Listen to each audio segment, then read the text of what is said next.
Good morning again, everybody. Good morning again.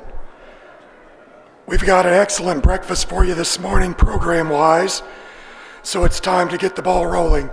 We have a great relationship that makes our contest happen and makes it the great event that it is. And that's our collaboration and the cooperation and sponsorship from the North American. We're pleased to have with us this morning Corinne Fetter. Corinne is Director of Exposition here at the North American, and I call Corinne forward for a welcome this morning.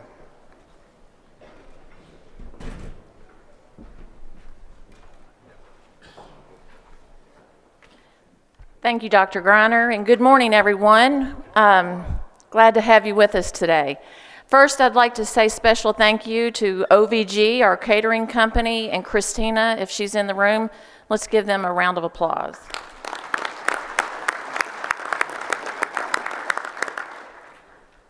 Welcome to the 52nd North American International Livestock Exposition.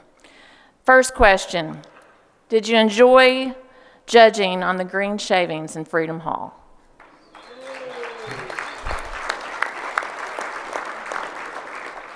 I'm really glad. It only took us 50 years to get to do it, but we got there. And what an awesome experience for each of you. Someday, when you are my age, you will look back and remember where you were and how you felt stepping into iconic Freedom Hall for your final exam, the National Senior Collegiate Judging Contest. This is your NCAA Championship Finals. Congratulations to each of you for the hard work and dedication that got you to this point. When this morning is over, some of you will walk out of here on a mountaintop experience. I know that feeling because I was one of the lucky ones to have a really good day in 1989, thanks to my coach, Dr. Scott Shockey. He believed in me, and he was tough. I still have a little PTSD, Lee Hall, sometimes when I talk to him. But he's a great friend, he's a great mentor, and he's very special to this industry. A word of caution for those of you that walk out of here with that mountaintop experience. Remember, pride goes before a fall. I've lived it. Stay humble and check yourselves. For those that won't have a good day, keep your chin up. You're way better off for the work you did participating in this program, and you will learn from it, and you will move on. These contests help prepare you for life where the stakes get really high. You will learn resilience and how to overcome in a broken world. You will endure with the grit, grind, and grace to get up each day with a grateful heart to serve others. You will learn how to leave things better than you found them. And if you can learn those things, you will do great things for His glory. At the end of the day, this industry is about feeding people and producing the kind of quality livestock that will efficiently produce meat. Learn as much as you can about meat science and the point of why we do this. You will be better off for doing it, and so will our industry. Here at the North American, we are particularly conscious of the idea of legacy, and the legacy of the judging contest is intertwined with the legacy of two important expositions and two important places in agricultural history. The International Livestock Exposition held at Chicago Union Stockyards from 1900 until 1975, and the North American, which started here in 1974.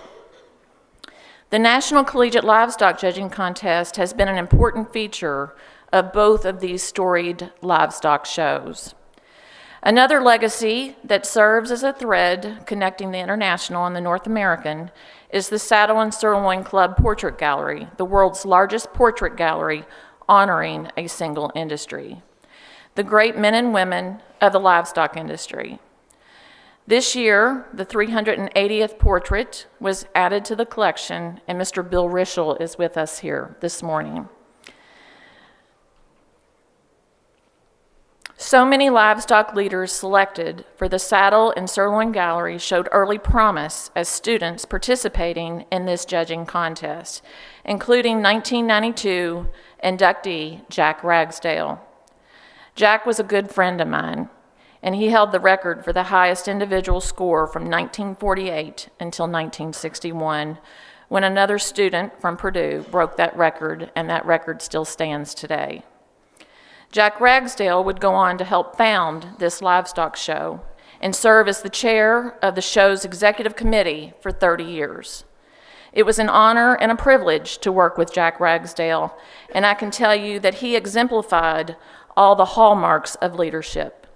He demonstrated respect for all, he always had his sights on the big picture, and he held service to others above all. Mr. Ragsdale's portrait hangs right out in this hallway, and not far from his portrait is Minnie Lou Ottinger Bradley, who became the first woman to be named High Individual in 1951. Success in the National Collegiate Judging Contest is an early achievement for many individuals who have gone on to lead exemplary careers in this industry, and Miss Bradley would become the first woman president of the American Angus Association. As I'm sure you are aware, knowledge in this industry is passed from one generation to the next, and success is greatly shaped by the influential mentors in our lives. Several saddle and sirloin honorees devoted many years of their lives to coaching livestock judging teams. Phineas Shear, Warren Blizzard, J.C. Holbert, Dr. Bob Tadashek, and Dr. Roger Hunsley, who's here with us this morning. All of these men coached multiple winning teams.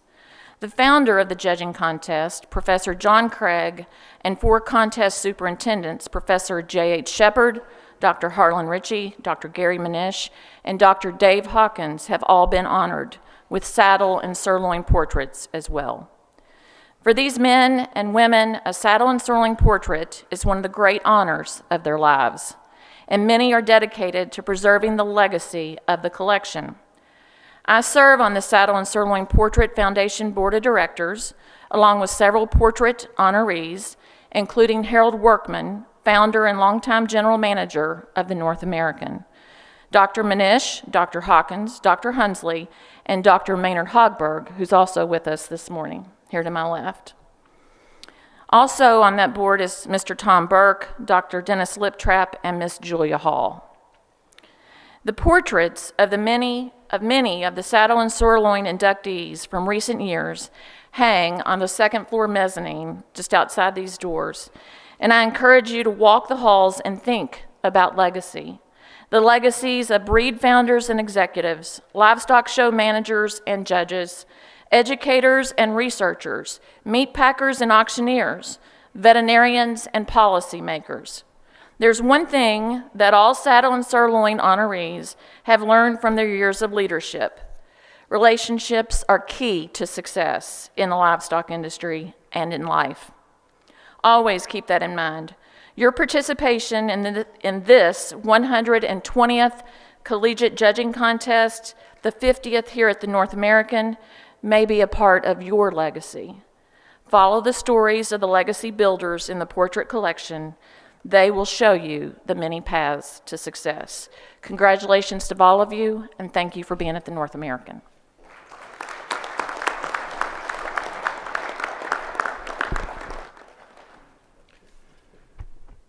Thank you, Corinne. Appreciate everything that the North American does to support this great event. I am surrounded by a lot of great people up here in front, and I want to take a couple minutes and just introduce them all to you. I'm going to start to my left and your right. Corinne already introduced Dr. Hoberg. Dr. Hoberg's a 2016 Saddle and Sirloin inductee for his leadership in the swine industry and his leadership for 2 significant land-grant institutions, Michigan State and Iowa State. Maynard's going to present the All-American Awards here in a few minutes. You met Mike Bishop. Mike was the 1975 high individual of this contest in Chicago. Great to have Mike with us. He was also integrally involved in the induction of Bill Rischel, who you heard mentioned. Bill sits third from my left. He's this year's inductee into Saddle and Sirloin. So glad to have Bill with us. You'll hear a few special comments from him in just a minute. I'm going to skip down to the table and introduce Bill's wife, Barbara. Barbara, raise your hand. Appreciate you being here as well. Thank you for joining us. Next to Bill is Dr. Roger Hunsley. Dr. Hunsley is the 2005 Saddle and Sirloin inductee. Dr. Hunsley is a longtime faculty member, highly successful livestock judging team coach, as well as executive secretary at the American Shorthorn Association. Roger, thank you for being here. On the end to my left is Jeff Langemeyer, sponsor. Jeff's with Urus, so we appreciate their support with some of our awards. Also with Urus, and specifically Colostrex, Kendall Ritzenstein. That's a name familiar to many of you. I'm not sure if Kendall made it in the room or not, but Kendall, appreciate you being here as well. Also to my left, Mr. Lee Hall. Lee's down there at the table as well. Lee, raise your hand if you don't mind. Lee's with the Hall family. His father, Bob, was a Saddle and Sirloin inductee. The Hall family is very gracious with their sponsorship of several awards this morning. To my right, Joel Cowley. You've met Joel. Joel's really an integral member of our team in terms of making the contest happen. Appreciate Joel's work. Of course, Corinne. Sitting next to Corinne is Dr. Dan Eversole. Dan's a colleague of mine at Virginia Tech, was also the superintendent of this contest for several years in the 90s. Seated next to Dan is David Wagner. David and his family from Texas are a sponsor of the beautiful bags that we'll give out to the All-American winners. Seated next to David is Dr. Farby McCarthy. You met Farby yesterday, runs our sheep committee. Farby's also a former high individual in this contest. His 50th anniversary comes up next year. Not to date you, Farby, but 50 years next year. Seated next to Farby is Gary Jennings. Gary's former executive secretary of the American Southdown Breeders Association, and here this weekend with the county team and as the Stockman's coach. Gary, great to have you back and join us at the breakfast again. Next to Gary is Dr. Todd C. Todd's chair of our swine committee. Todd's chair at North Carolina State Department of Animal Science. Next to Todd is Clay Willing. Clay's executive secretary of the National Swine Registry, sponsor of many awards, also secures swine and helps make the swine portion of this contest what it is. Seated next to Clay is Marcus Arnold. Marcus, no stranger to this arena, a former contestant and coach, quite successful one, now with United Animal Health. Next to Marcus is Andy Pinnock. Andy is Senior Director of Livestock Operations at United Producers. Andy, thank you for being here. Seated next to Andy is Larry Hopkins. Larry, raise your hand. You're with the American Sheep Industry Association. Next to Larry is Amanda Everts. She's executive at the United Suffolk Sheep Association. Towards the end of the table, from the American Simmental Association, Dr. John DeClercq. John's changed roles. Now he's at the head table in a sponsoring organization. Of course, longtime coach at Iowa State and Texas Tech, quite successfully as well. Seated next to Dr. DeClercq is Martha Moaning. She's with the American Gelbvieh Association, where she's the Youth Activities Director. Towards the far end, Kane Eggeter, Director of Seat Stock Sales with the American Hereford Association. And at the very far end is A.J. Hornback, Midwest Assistant Show Manager with Sullivan, another award sponsors. Please help me in saying thank you to all these important folks and all that they do. I'd also call to your attention several other sponsors that occur in your program, specifically supporting this breakfast and our coaches' dinner on Sunday night with Central Life Sciences, the National Block and Bridle Club, Nichols Cryogenetics, Select Sires, and Smithfield Foods. They, amongst the many other sponsors, are integral in terms of making this happen. Let's say thank you to them as well.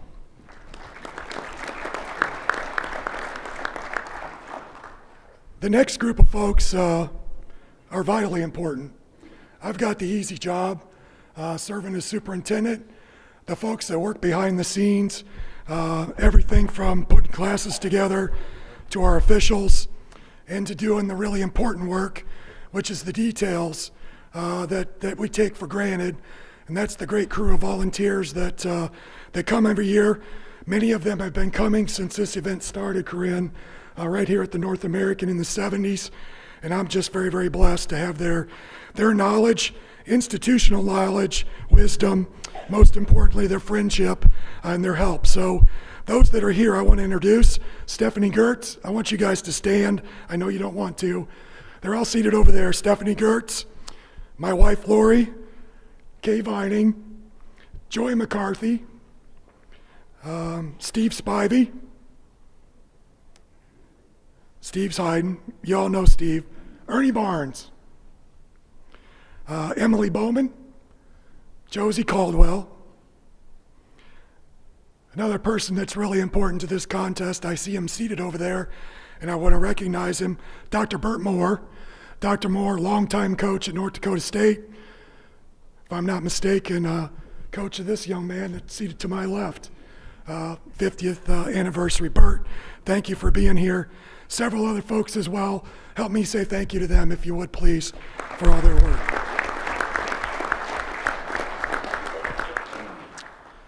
Finally, to conclude our introductions, and you know, the judging team experience is one that all of us in this room fully understand.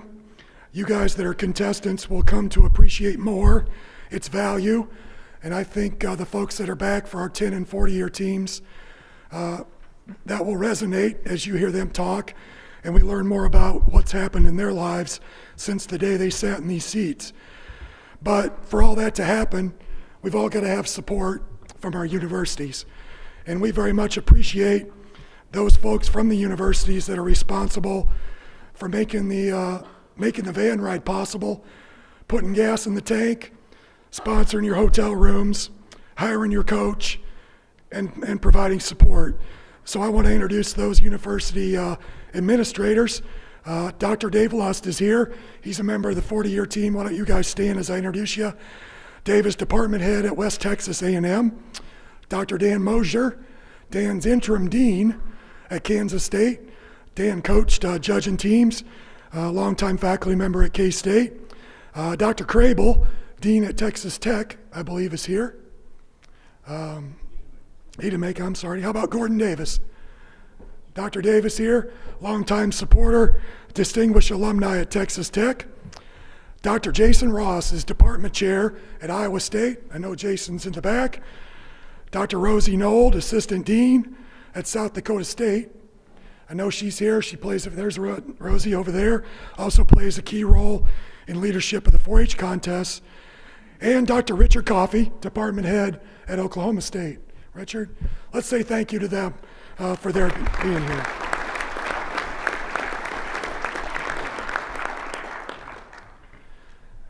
One of the traditions at this banquet annually is taking a few minutes to do our best to honor the great history and tradition that this event encapsulates.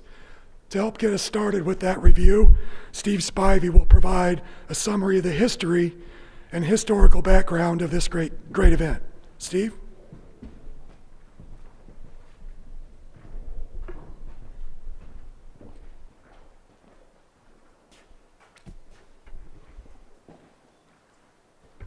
Thank you, Scott. Good morning, everyone. I'm sure you were tired of hearing me talk all day yesterday, so bear with me for about another 10 minutes, if you would, please. The history presentation I'm going to show you was started by Bernard Ebbing, who was superintendent of this contest in the early 1970s, and continued on with Harlan Ritchie, who was the first superintendent here at the North American and superintendent of this national contest. I have tried to build upon all the work that they did prior to me. The first national judging contest was held in conjunction with the inaugural International Livestock Exposition in 1900. 6 colleges were represented, and both college boys representing their schools and farmers' sons who were college age but not enrolled at a college were eligible to compete. The International was organized and sponsored by the Chicago Union Stockyards. Founded in 1865, the entrance to the yards was through this iconic stone gate, shown here as it appeared in 1900. This is the stone gate as it appears today. Built in 1875, it is the only reminder left of what was called the busiest square mile in the world. The yards closed in 1970, but during its 105 years of operation, over 1 billion head of livestock were sold through the yards. At its peak in the 1920s, over 13 million head of livestock were sold every year through the yards, and the packing plants that surrounded it supplied 80% of the meat that was consumed in the United States. A city within a city, the yards had its own fire department, police department, water and sewer systems, and electric generating stations. And in addition, it employed over 40,000 people. The original pavilion where the International was held was destroyed by the great 1934 Stockyards fire. This huge amphitheater was built in just 7 months to replace it. At that time, it was the largest indoor arena in the United States. It hosted the International, sporting events.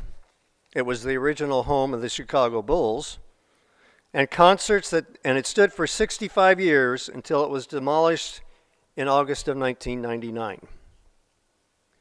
The symbol of the International was the bronze bull, sculptured by well-known French artist Isidore Bonheur. Its likeness was on the cover of every International catalog for its 76 years of existence. The International and the Collegiate contest were held annually right after Thanksgiving, except for the period from 1914 to 15 when hoof and mouth disease spread across the United States, and during World War II from 1941 to 1945. This year we are celebrating the 120th anniversary of this contest. The contest awards banquet was held at the Saddle and Sirloin Club in their picturesque Stockyard Inn, which adjoined the amphitheater. Built in the English Tudor style, the inn was constructed after the 1934 fire that destroyed the club's original home in the Purebred Livestock Records building. The club was a gathering location for persons conducting business at the yards, with a portrait collection to honor the great leaders of the livestock industry. The awards banquet was held in this large banquet hall in the Saddle and Sirloin Club. Its walls were lined by over 100 portraits of all-time great leaders in the livestock industry. It is impossible to express in words what an awesome experience this setting was for both coaches and contestants. In 1903, Arthur Leonard, Robert Ogilvie, and Alvin Sanders, all very prominent livestock leaders, came up with the idea of creating a club room at the stockyards where livestock leaders who worked at the yards, as well as visitors, could gather in a relaxed setting. The tradition of honoring leaders of the livestock industry having their portraits presented to the club began in that year also. The gallery soon became recognized as the livestock industry's Hall of Fame. The gallery is the largest in the world devoted to a single industry and now has over 375 portraits. Some of the honorees played significant roles in the evolution of the livestock judging contest. The founder and inventor of the judging contest as we know it today was John Craig.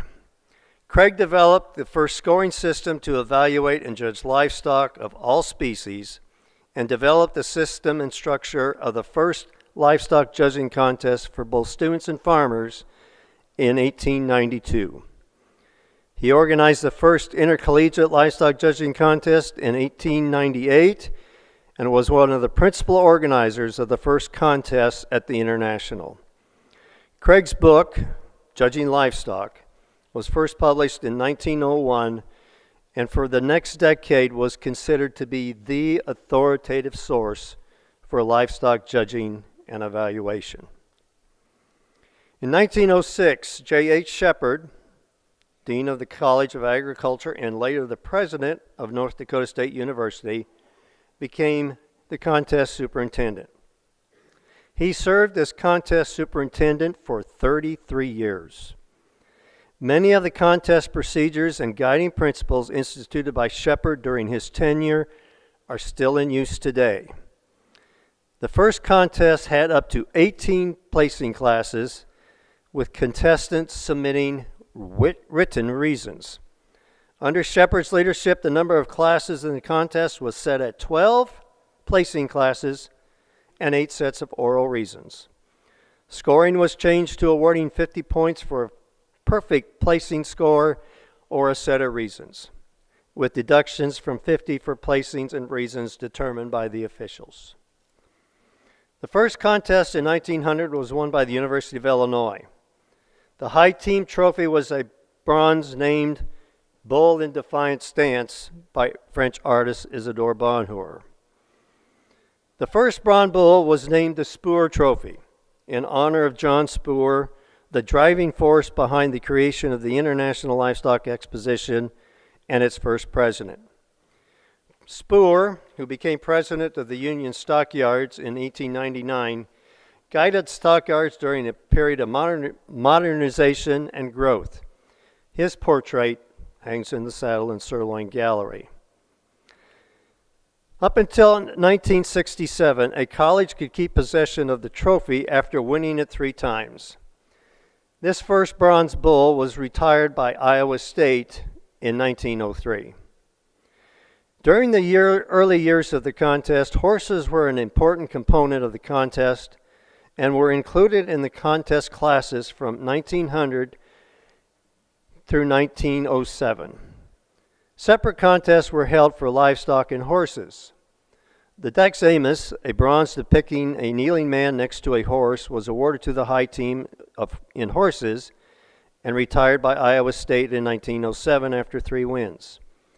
The Cain's Bronze Bull, shown at the bottom left, resembles an ox and was awarded to the high team judging livestock from 1904 until it was won and retired by Ontario Agriculture College in 1907.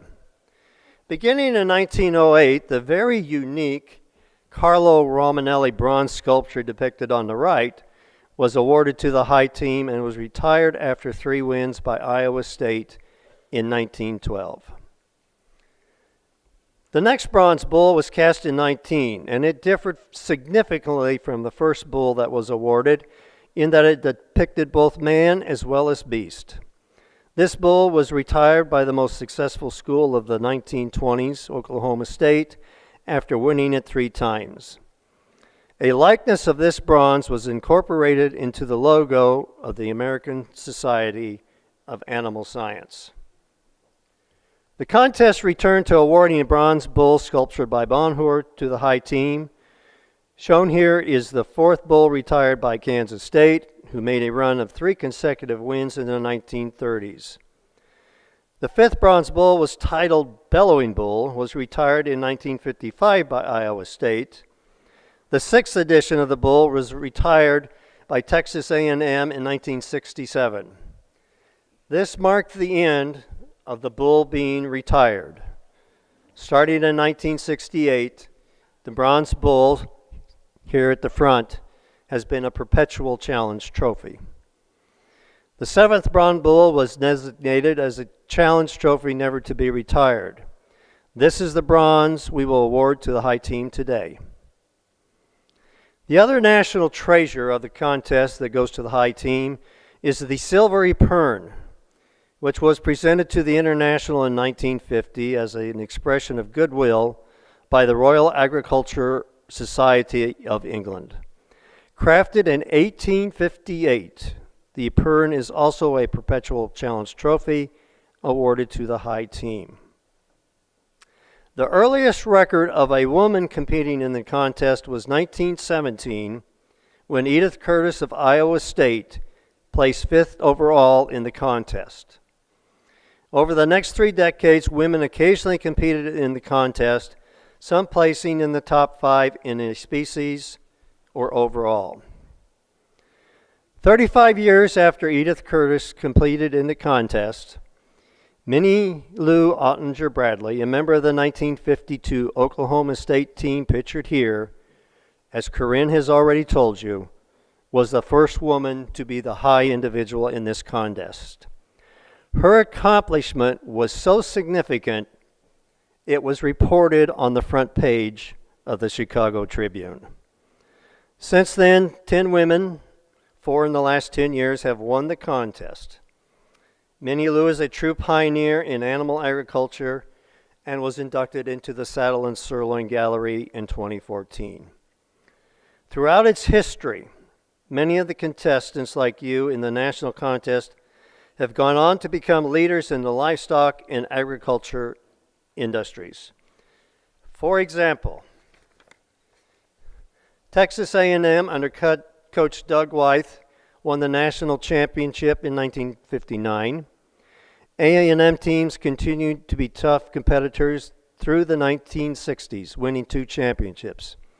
Shown here are those teams, including the 1967 Texas A&M team, which is considered one of the greatest of all times. 3 of these team members became faculty members at Texas A&M. The 1961 champion team from Oklahoma State, coached by Jack McCoskey and future Saddle and Sirloin honoree Bob Tadashek, held the record for the highest winning score for 40 years. Team members Glenn Richardson and Bill Abel went on to coach national championship teams. 6 team members served on faculty at 9 different universities, including 2 department heads and an experiment station director. 2 team members went on to become executive secretaries of national breed associations.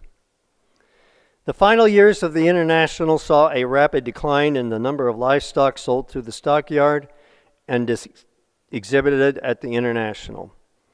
The yards closed in 1971, but the International continued, celebrating its 75th anniversary in 1974. In 1975, the decline in attendance and livestock exhibited made the show financially unstable. On July 2nd, 1976, the International Livestock Exposition was canceled due to inadequate funding. Today, the square mile that once was the stockyard and amphitheater is now the most successful industrial park in the city of Chicago. 1975 marked the final year the contest was held in Chicago.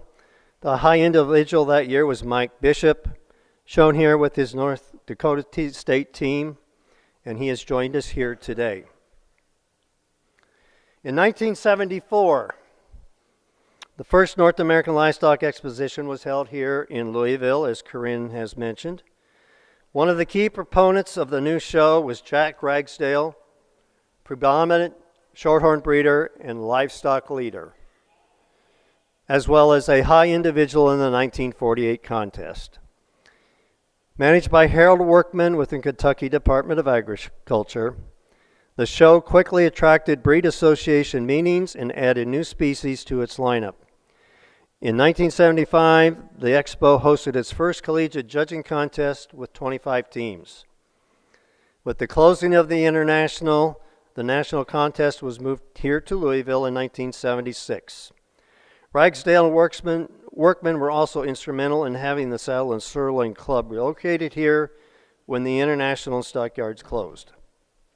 Their portraits now hang in the Saddle and Sirloin Gallery. Dr. Roger Huntsley coached the winning teams from Purdue in 1971, 73, and 78. Dr. Huntsley went on to lead the American Shorthorn Association as the executive secretary. His portrait hangs in the gallery, and Roger is with us here today. In the 1970s and 80s, were dominated by Purdue University, coached by Roger, and Kansas State, coached by Bill Abel. This slide shows Dr. Abel's Kansas State team that won in 1983. A member of this team, Dr. Scott Shockey, was high individual in the contest and went on to lead Kansas State teams to 5 national championships. From 1976 to 85, 9 different universities were the high team overall, and 9 of the high individuals were from different schools. This morning, we are welcoming back the 1985 team from Texas Tech as our 40th anniversary team. The period from 1986 to the present can often be referred to as a dynasty era, with 6 universities, Iowa State, Oklahoma State, Kansas State, Texas A&M, and Texas Tech dominating the contest. Only 2 other schools with 1 win each have won the national contest during this period. During the late 80s and early 90s, Iowa State had 4 winning teams. In the upper left is the 1986 Iowa State team, coached by Dr. Chris Skaggs. Dr. Scott Greiner, our current superintendent, was high individual in the contest and member of the 1988 Iowa State team. He later coached the winning Iowa State teams in 1992 and 1993. Iowa State has won over 20 national championships, and significantly, Iowa State is the only university to have a team entered in every national contest since 1900. Between those Iowa State wins were 3 straight wins by Oklahoma State in the late 80s and 90s, coached by Gerald Callahan, the 1923 Saddle and Sirloin recipient. Teams from Kansas State, coached by Dr. Scott Shockey, won 5 consecutive wins from 1994 through 1998. In the upper right is the 1995 Kansas State team, which included high individual in the contest Chris Mullinex, the former Kansas State coach. In 1994, Mark Hogue was the high individual in the contest and is now the coach at Western Illinois. Since 1985, Kansas State has produced 8 high individuals. Ryan Rathman coached Texas A&M to 3 consecutive victories in the 2000s, then again in 2006. Texas A&M Aggies were crowned national champions again, culminating an incredible year in which they won every contest they entered. Dr. Blake Bloomberg, former coach at Oklahoma State, was a member of that team and high individual in the contest. Since then, Texas A&M has won 7 national titles and 4 high individuals. Texas Tech won 5 contests in the early 2000s. With these wins, Ryan Rathman has coached a record 8 national championship teams and joins Dr. Abel and Dr. Skaggs as coaches to lead winning teams at 2 different universities. Oklahoma State took home the national championship team honors in 2010 and 2012. With his 4th championship, Dr. Mark Johnson is among the winningest coaches in contest history. In 2013, Texas A&M, coached by Brant Poe, won the contest. 2014, Purdue, coached by Matt Clays, notched its first national championship since 1978. Texas Tech was victorious in 2015 and 16. In addition to its 5 high team honors, 4 high individuals in the contest were on a Tech team since 1985. Today, we will recognize and hear from the 2015 Tech team. Oklahoma State won 3 consecutive contests from 2017 through 19, putting Coach Blake Bloomberg among the ranks of the most successful coaches in history. Oklahoma State has had the most dominant team in the contest the past 35 years, with 12 high team championships and 9 high individuals. In 2020, Kansas State affirmed their first win since 1998. Chris Mullinex became the 5th former high individual in the contest to go on to coach a winning team. Blake Bloomberg, He joined J.C. Holbert, Scott Shockey, Scott Greiner, and Blake Bergberg in that accomplishment. With wins in 21, 22, and 23, Oklahoma State became the winningest school in contest history with 23 national championships. Coach Henley has himself coached 3 of those teams. In addition to J.H. Shepard, 3 of the contest superintendents have been honored by having their portraits inducted into the Saddle and Sirloin Gallery. Upper left is Dr. Harlan Ritchie, a former coach at Michigan State who organized the first collegiate contest held here in Louisville in 1975 and served as superintendent through 1986. Also from Michigan State, Dr. David Hawkins, who coached the judging teams and was the second high individual in the 1962 contest, served as superintendent from 1996 to 2005. And Dr. Gary Manish, who coached and served as department chair at Virginia Tech and later dean of agriculture at Illinois, was superintendent from 1987 through 1989. And now, very shortly, we will crown the victors of the 120th National Collegiate Livestock Judging Contest.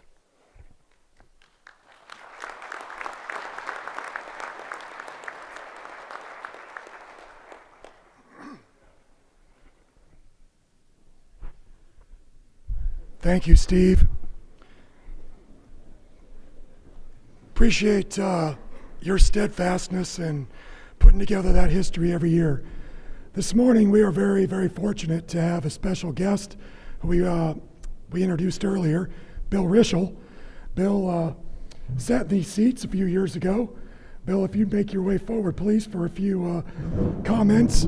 Bill was inducted the other night as this year's inductee into the Saddle and Sirloin. Very briefly, Bill has spent a career in the beef industry. He's well recognized for his leadership and putting all kinds of things in motion, particularly with organizations like the Beef Improvement Federation and NCBA. Many of you in the room are familiar with Rischel Angus. This is the brain power behind it. BR Genetics have had worldwide recognition, and we're very fortunate to have Bill with us this morning to provide some reflections and some comments about what this activity has meant to him in his career. Bill, great to have you. Thank you, Scott. Appreciate that.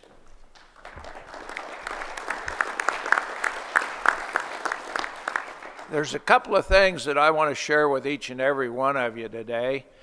The very first I'm going to start with is congratulations. You may ask why, and I'm going to say for being here.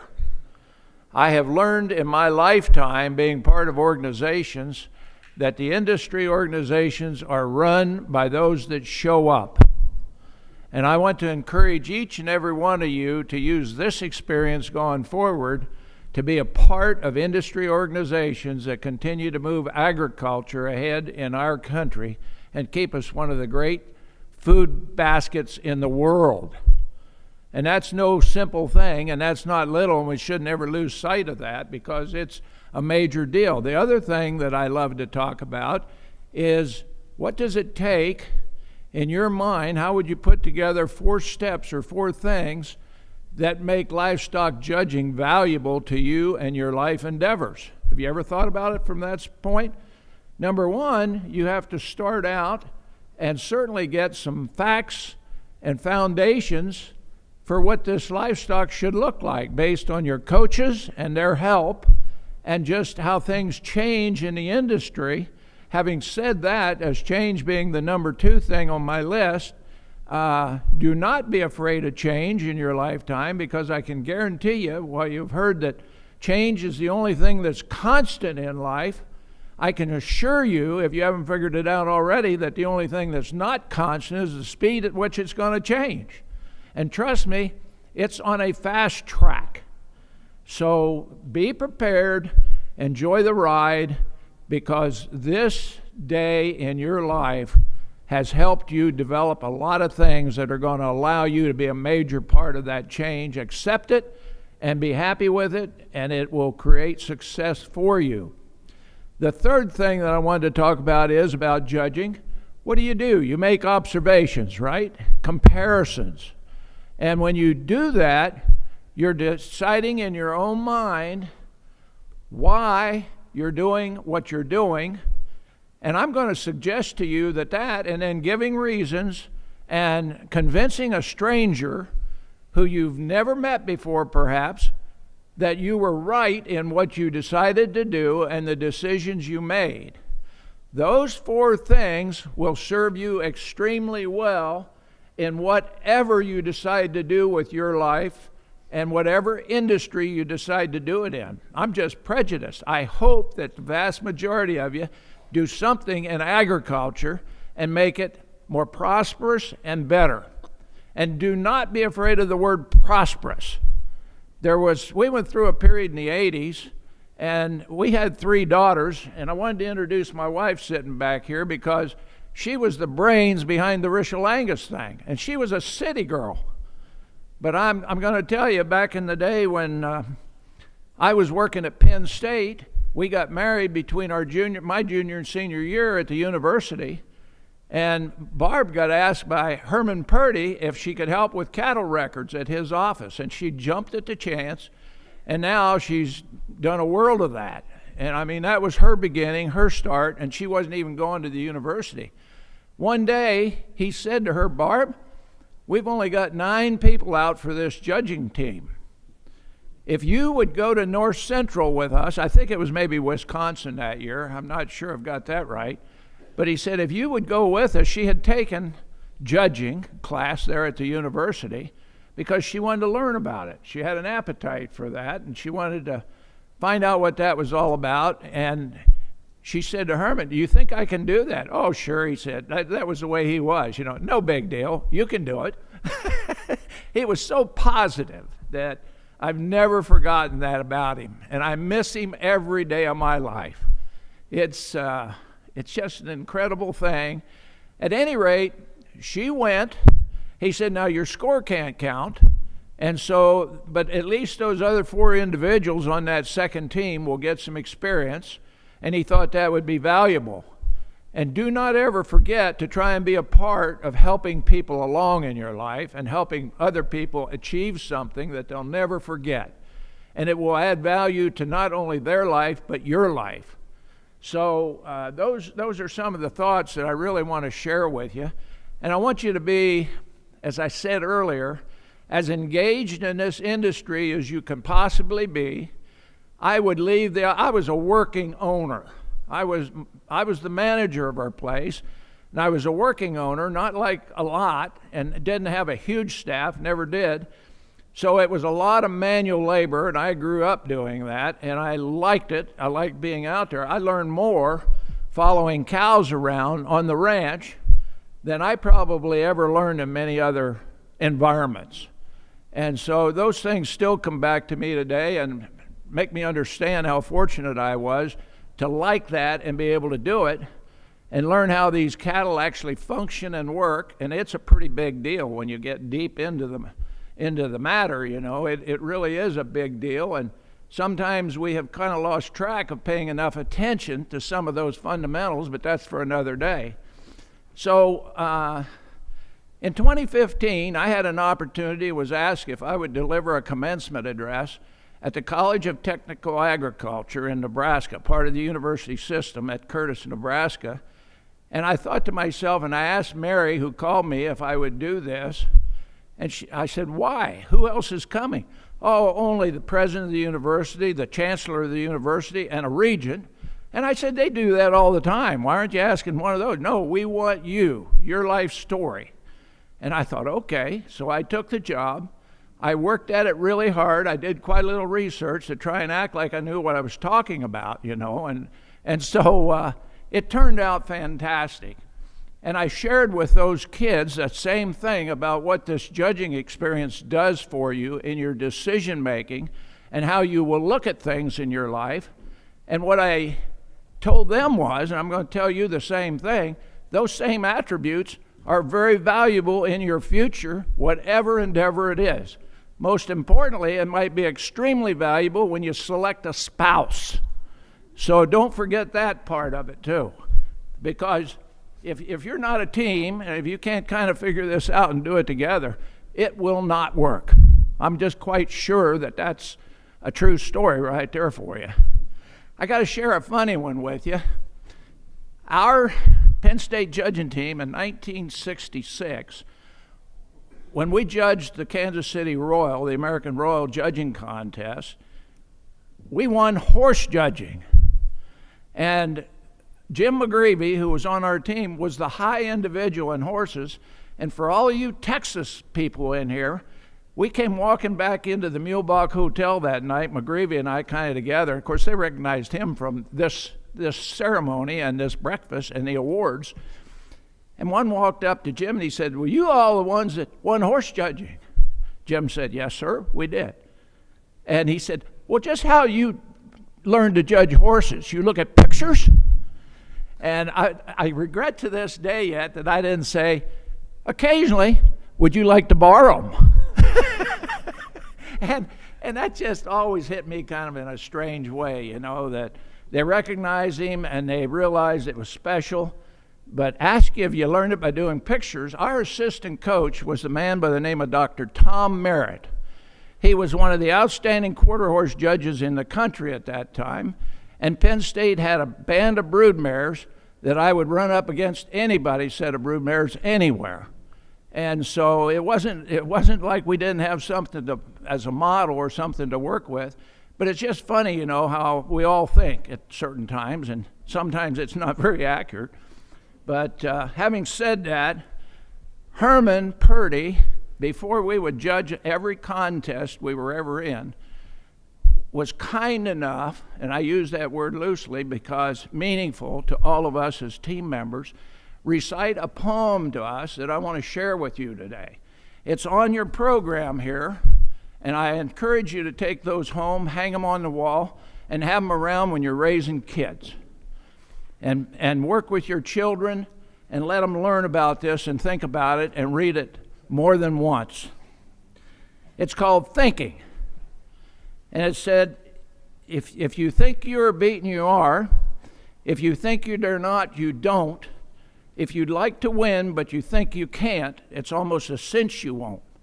If you think you'll lose, you're lost. For out of this world we find, success begins with a fellow's will. It's all in a state of mind. Think big and your deeds, full many a race is lost before ever a step is run, and many a coward fails before his work's begun. Think big and your deeds will grow. Think small and you'll fall behind. Think that you can and you will. It's all in a state of mind. If you think you're outclassed, you are. You've got to think high to rise. You've got to be sure of yourself before you'll ever win a prize. Life's winnings don't always go to the stronger or faster man, but sooner or later the man who wins is the fellow who thinks he can. I want you to take those words and live with them, live by them. They will treat you well for the rest of your life, and God bless each and every one of you. Thank you.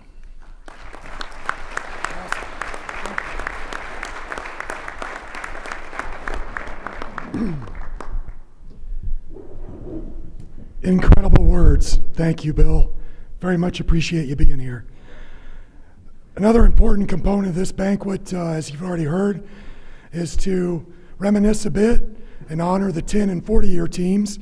We're going to start with the 10-year team, which is the 2015 Texas Tech team, coached by Dr. Ryan Rathman.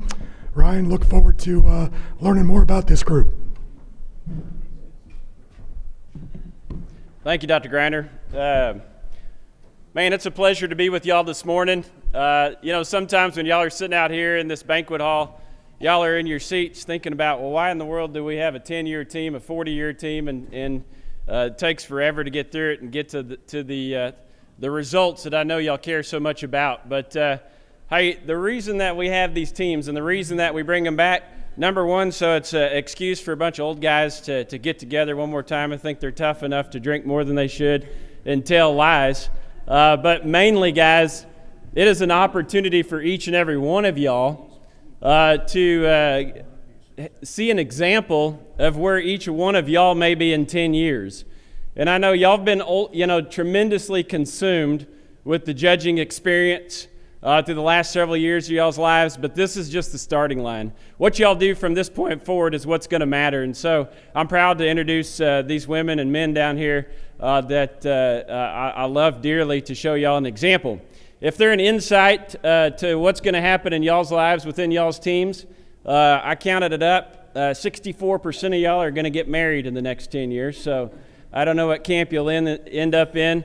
If you do get married, then you're going to have 2 children, and you're probably going to use sex semen because this group's figured out a way, I don't know how, but with the exception of one family, I think they either have all boys or all girls. And so that may be your future. But this group was a really unique one for us at Texas Tech. This group had 11 members when we finished, and 8 of those were actually 4-year students. We only had 3 junior college students. Most of those were Texans. I guess we did have what I call 2 international students. If you're not from Texas, Texas is a different country. But we had Deshay from New Mexico, and then, of course, we had Zig from the East Coast up there in Maryland. But they were a special team in our history just because of that in-house component. And I know as we look across the demographics of the teams here this morning, some of y'all are predominantly in-house students, right? And you wonder if you can catch up with the junior college students through that experience. And I might argue that this team and what they accomplished it with more in-house students than perhaps any team in the last several decades. And so I'm awfully proud of them for that. They were very smart. They came through school, and a lot of them had a lot of hours already built up. It just didn't make sense for them to go to junior college. They're a very intelligent group. So we're going to go through and introduce them now, and I'll go in alphabetical order. We'll start with Cyan. I guess I didn't mention, but this team, they swept the Texas Majors that year. And then I guess the only contest we won outside of our borders was the International. So it was a good finish for us. But Cyan, I got their pictures up here. And y'all don't necessarily have to stand, I guess, whatever y'all want to do, but the pictures are up there. So a lot of y'all know Cyan. Her maiden name is Foster. Foster Brothers Farms there in Lockney, Texas. Her parents are Jody and Shonda Foster, and they're the most wonderful people you'd ever meet. If you had a chance, if you're show cattle in the Simmental or Chianina or Key Angus circles, their family is very, very prominent. Cyan was the youngest of 3 girls. They all came to Texas Tech. Her older sisters were on a state-winning 4-H team. I think judging for her was a little bit of an afterthought, but she ended up being the one that won the bull of those 3. But young C. Cyan, she's got 3 boys, and so she started us off there. And Caden, Corbin, and Clayton. If y'all look at Clayton up there, Clayton is what, Cyan, 2 or 3 weeks old? 2 weeks. And Cyan still showed up for this banquet. Can y'all give her a round of applause for having a baby 2 weeks ago? Yeah, she's our super mom. I'm not going to call you a donor cow, but she's our super mom. And she is a tremendous mother and raising some mischievous boys. I always like running into them at the stock shows. They're very mischievous. Her husband's here, and that's Chase Young, and they're a fine family. And very, very proud of Cyan. Cyan actually marked cards for us that day, and I asked her before the contest, I said, Cyan, I don't need you to win the contest. I said, really, all I need is a top 20 finish. Can you do that? And she said, yes, I can, and I think you were either 18th or 19th, and so I appreciate you delivering on guaranteeing that you can get that accomplished. Our next individual here is Deshay. Hannigan was her maiden name, Wallace, and she is one of our international students from New Mexico there. Deshay is one of the sweetest people you will ever meet. She never has a bad thing to say about anybody. She is so kind. She's had a great career. She worked at the NSR as marketing director or creative director. I don't remember what she told me, but there and spearheaded a lot of what goes on at the NSR on the NJSA front and the seed stock edge. And then Deshay and her husband, Zach, they live in West Lafayette there, around that area. And now Deshay works for Purdue. They're in the Center for Food and Agricultural Business and is a project director. And I could tell by talking to her about it that she's very passionate about what she does. She's got 2 boys there, Liam and Tate, at 5 and 1. So thank you, Deshae, for being here. Go ahead to the next one. All right. If y'all don't know Lane Hell, he's actually in the Guinness Book of World Records. This is a man with the smallest hands in the world. But he is also the best sheep evaluator that I have ever coached. And that's a pretty strong statement on my part because I've coached some very good ones. But he won sheep probably at least 7 times that year, as I recall, and just a tremendous livestock person. Lane, he went to South Plains College. Despite how good he was in sheep, he was absolutely the worst cattle judge I ever coached in my life. I don't know how many times you 4-weighed a heifer class, but it was it gave me a lot of anxiety. And ironically, Lane now, despite his cattle deficiency, is the bull lease manager for 100th Meridian Ranching. So if y'all have never heard of this outfit, it's pretty cool, and a lot of y'all will have very creative ideas as y'all move forward. But the outfit that he works for, they actually they lease bulls nationwide, coast to coast. They trick test them, they fertility test them. Lane works with customers, he identifies their needs, and he sends them a bull to suit their needs, and then he gets them back, and they continue to lease those bulls over and over again. And so it's a pretty interesting business model. He's joined by Courtney, his wife, and his 2 little ones there, Hattie and Holland, at 4 and 2. Beautiful family, Lane. You've done well for yourself. All right. Next, we got Reginald. If y'all know Reginald, I call him Coach Larry. But this is Laramie Priest. And Laramie is joined by his lovely wife, Peyton. I agree with what Bill said. The most important decision you will ever make from a judgment standpoint is the judgment of who you will marry. And Laramie married up here. He's got a 1-year-old son here that just had a birthday, and they call him Shep, but his name is Shepherd. And Laramie operates Priest Genetics. He's got an addiction, and I think a lot of y'all in this room have the same addiction. He's got an addiction for show steers. He tries his best every year in September to see every club calf in America in their original pasture they were born in, and bid on most of them. And so he does a fantastic job, been very successful. Laramie, what I'm most proud of you for, buddy, is not your incredible cattle evaluation eye, but the manner in which you treat the families that you work with, and the priority on their kids and helping their families. And I know a lot of y'all in this room, because of the nature of the beast, of the livestock circles that we live in today, as much money as these livestock bring, a lot of y'all are going to get involved in this industry. Y'all are going to raise stock. You're going to judge stock. Guys, don't make it your priority to be rich. You make it your priority to help families and help those kids. And if you do that, I promise you, your life will be plenty rich enough. But there's going to be a bunch of y'all in this room. That's your aspiration. Get after it. I've never seen anybody in this circle of livestock judging fail at it. You will succeed. Laramie's a great example of that. We'll move on now, and we've got Lene Runnels is her maiden name. She's married to Brazos. They've got Flint and Franklin there. One of them is the curliest haired little fella I ever seen. Lene is a very talented young lady. She has served in our Davis College, which Dr. Gordon Davis over here, our college is named after, is with us here at this banquet this morning, and we appreciate his support. But Lene served as our marketing director and communications director there in the Davis College of Ag. She left us recently and went to be the advertising director at Ag Texas Farm Credit. Very talented young lady. I do want to share one thing about Lene. And guys, y'all are going to be asked to serve. There's not a single one of y'all in this room that we can afford not to step up and serve in some capacity. We lost a great man in Texas that was actually our mass rider at Texas Tech in 2022, Jason Spence. And he judged, and he was the auctioneer at the San Antonio Livestock Show, raised millions and millions of dollars in a fantastic way if you ever had a chance to meet him there at that stock show. And Lene's dad is also an auctioneer there too.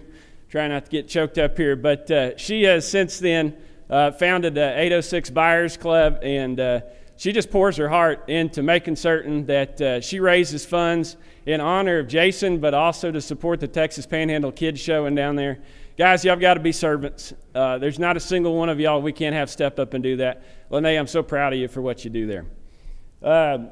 The next gentleman here is Dr. Colby Redifer. He looks like a miner. He was on your committee yesterday. You might have walked through the door and thought, why am I talking to this high school kid? But Colby here, he's going to age well. Colby come to us from Virginia. I guess I said, I didn't mention you in our international student group, did I? All right, but he's from Virginia, and Colby judged at Butler, and then came to Tech, and tremendously intelligent young man with a very high IQ. He got his, after Tech, he got his master's at Iowa State and helped Dr. Cassidy coach there, and worked under Dr. Gunn in repro physiology and nutrition. And then he went to University of Missouri and got his PhD in the same field in fetal programming. And so since then has worked at U.S. Meat Animal Research Center, and then also as a postdoc here at the University of Missouri, and looking for an academic job. So I know we got a lot of department heads in here. I'm going to campaign for you for a moment. But this young man is very bright and a tremendous researcher and got a great career ahead of him. I will tell one story on you, Colby, and I apologize for doing this since you did serve as an official, but I am glad that Colby made it to the banquet. He did not make it to every banquet on our team. At the Fort Worth Stock Show, he was in jail. And so I do have to tell this story on him. Colby, did you realize I was going to tell this story? Okay, that was right after I campaigned him for an academic job. But nevertheless, many of y'all have attended Billy Bob's after the Fort Worth contest. So did we. It's part of the experience. Colby was underage. When he opened his wallet to show him his ID, the three of them flew out. This was unbeknown to me till the next morning when we were getting ready and loading in the van. I said, "Where's Colby?" And they're like, "Well, about that." So one of our assistants, Ian Schaefer, who I call Butters, he went to find him and bail him out. And during the banquet, this was the part I enjoyed the most. I don't know if you remember this, Chris, if you were there, but we said we had one young man on the team that didn't finish in the fall, so I'll pick on him. But we said, Kirby Chase. I said, "You're probably not going to get your name called today. So here's the situation. This morning, you are Colby Redifer. When he gets called for awards, that's you, buddy." Well, they start off with horses. And guess who's fifth high individual in horses? Kirby Chase. And so he's standing in the front of the room. They said, "Just stay up here. We'll announce the rest of them." Well, guess who's second high individual? Colby Redifer. I've never seen a more confused face on the part of Kirby Chase on how he was about to deal with the situation. And so we had to reassign a new Colby Redifer. But anyways, good times. Colby did get bailed out in time for the photograph for our winning team there, but not a moment too soon. All right, next. Sorry about that, Colby. I do apologize. All right, T-Shack, you did not send me a picture, so I found this one. I like the stash. All right, you got a stout beard now, but the stash is priceless. I don't know if I've been picking on Zig over here about his Jacob Rodriguez mustache, but Taylor, you were ahead of the game here, buddy. I don't know if y'all know who Jacob Rodriguez is, but he's our Heisman candidate at Texas Tech, and these guys were behind him all the way. T-Shack is a tremendously talented young man. He's done a lot of things, worked as for the International Brangus Breeders Association. He loves politics and policy, worked as a lobbyist for the Oklahoma Cattlemen's Association. He is a servant. A lot of y'all might have heard him announcing at a stock show at the State Fair. Y'all might have seen Taylor giving of his time at Cattlemen's Congress or Tulsa, just another shining example of somebody with a servant heart. Now, many of y'all will end up becoming your parents. I hate to tell you that. And T-Shack, his dad, is one of the legendary ag teachers in our state. Truly is a great man. And T-Shack, I don't know if you ever thought you were going to teach ag, but that's what he's doing now. And he's in Whitesboro, Texas, and going to make a tremendous ag teacher. And I'm very, very proud of you, Taylor, for everything you've accomplished. Next person on the team is the Red Fox, as I call him. This is Bryson Williams. He has a voice for radio. He went to Connors State College, and like many of them at the tables here I bragged on, his best decision ever was to marry Emily June.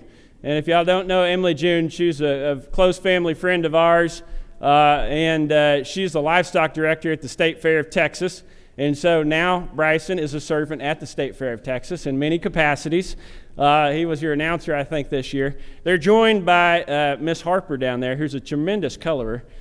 She's 4 years old and the apple of her dad's eye, and I believe her grandpa, Tom. Bryson has had a great career so far. Started out raising goats.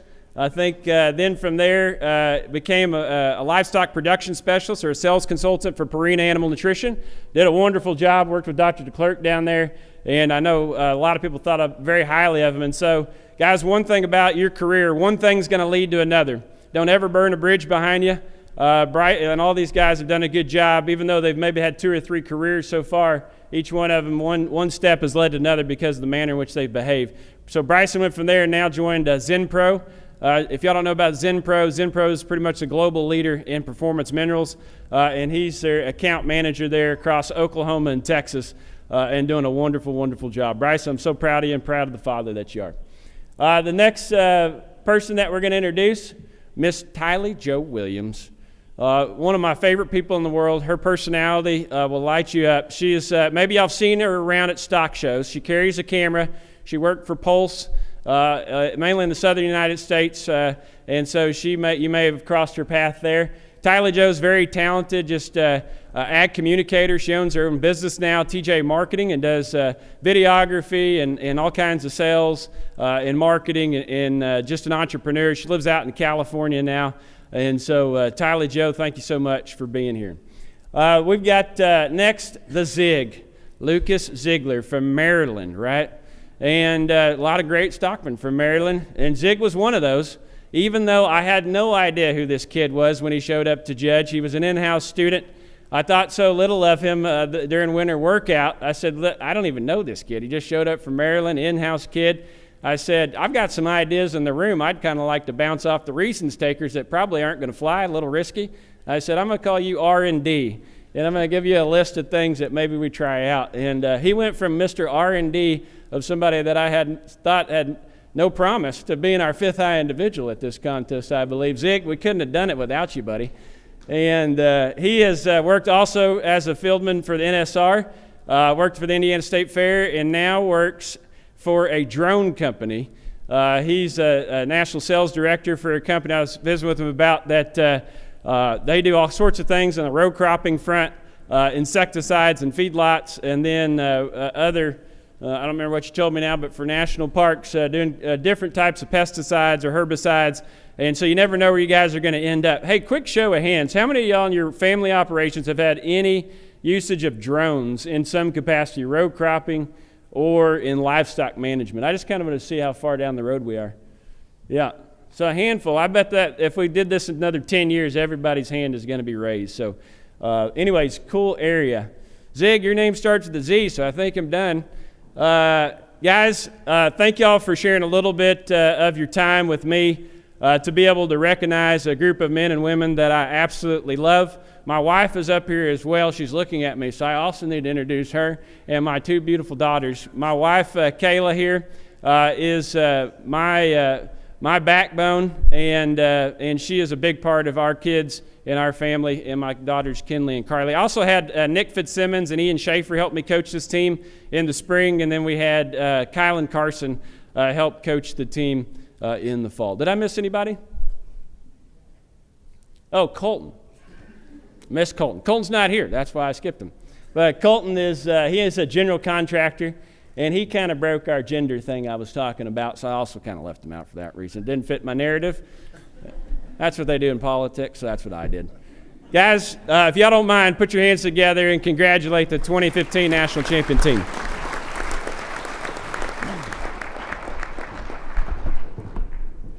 Congratulations and welcome back. We're going to stick with that Texas Tech theme. Dr. Mark McCann is coming forward. Dr. McCann was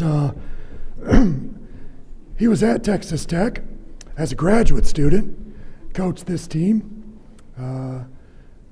Mark and I are colleagues and great friends. Dr. McCann had a career at University of Georgia, animal science, where he's extension specialist. Then came to us at Virginia Tech, was our department head, and a colleague of mine in the department, recently retired from the University of Georgia, but welcome back to the 40-year team from Texas Tech. Mark? Thank you, Scott. It is a pleasure to be with you. It's somewhat humbling, and it does date you a little bit when you're the 40-year team. Remember sitting in your seats and looking at those folks years ago and saying, oh my goodness. And as I called each of the group up to remind them that this was our year, I said, you remember the 40-year team when we were at the banquet? I said, we're them now. We're them. I want to thank the North American and the leadership group of the contest that provides this opportunity for us to get together. It's especially special to share the stage with the 2015 Texas Tech team. And after hearing about Colby, who I knew as a 4-H'er in Virginia, I told my group they looked a little better. We never crossed that bridge. We crossed some bridges, but we never crossed that one. We had a great opportunity last night to be together as a group and visit. All had our spouses with us. That took the conversations and the stories to a little different level. And it was probably good. And one thing I think as we looked at each other, we'd found those spouses had done a lot of culturing and improving over those 40 years that some of us have been there. I want to briefly share a little bit and touch on their history and path because, as Ryan said, each of you are sitting there at step one after this. And I know as I read All-American documents, that's been some of the things that you share is what your thoughts are. And I want to add a little perspective. But as we talk about this 40-year team, and we've got them up there, hope they don't get the lights too dark or I won't have my notes. But to the right of that is an individual who's not with us, and that's Dr. Frank Craddock, who is the faculty member who supervised the livestock judging programs at Texas Tech when I was there. He wasn't able to make the trip to join us this morning, but I've already communicated and had FaceTime this morning. He and Fayreen are online having their coffee in the Texas Hill Country. So it's nice to have those steps. I actually was able to share Dr. Gordon Davis, and he FaceTimed a little bit while we were doing that, remembered old times. But the big thing is, beyond livestock judging and all of his teaching responsibilities, Frank was my PhD advisor. So that was a unique burden that he bore. We lived only a mile apart. We both had sheep flocks, shared labor. He had more expertise, and I had more back labor to do with that. 4 of these team members that we'll recognize this morning went on in 1986 to judge wool for Dr. Frank Craddock when he resurrected the wool judging program at Texas Tech, and they won both the Denver and Houston contest as a wool judging team.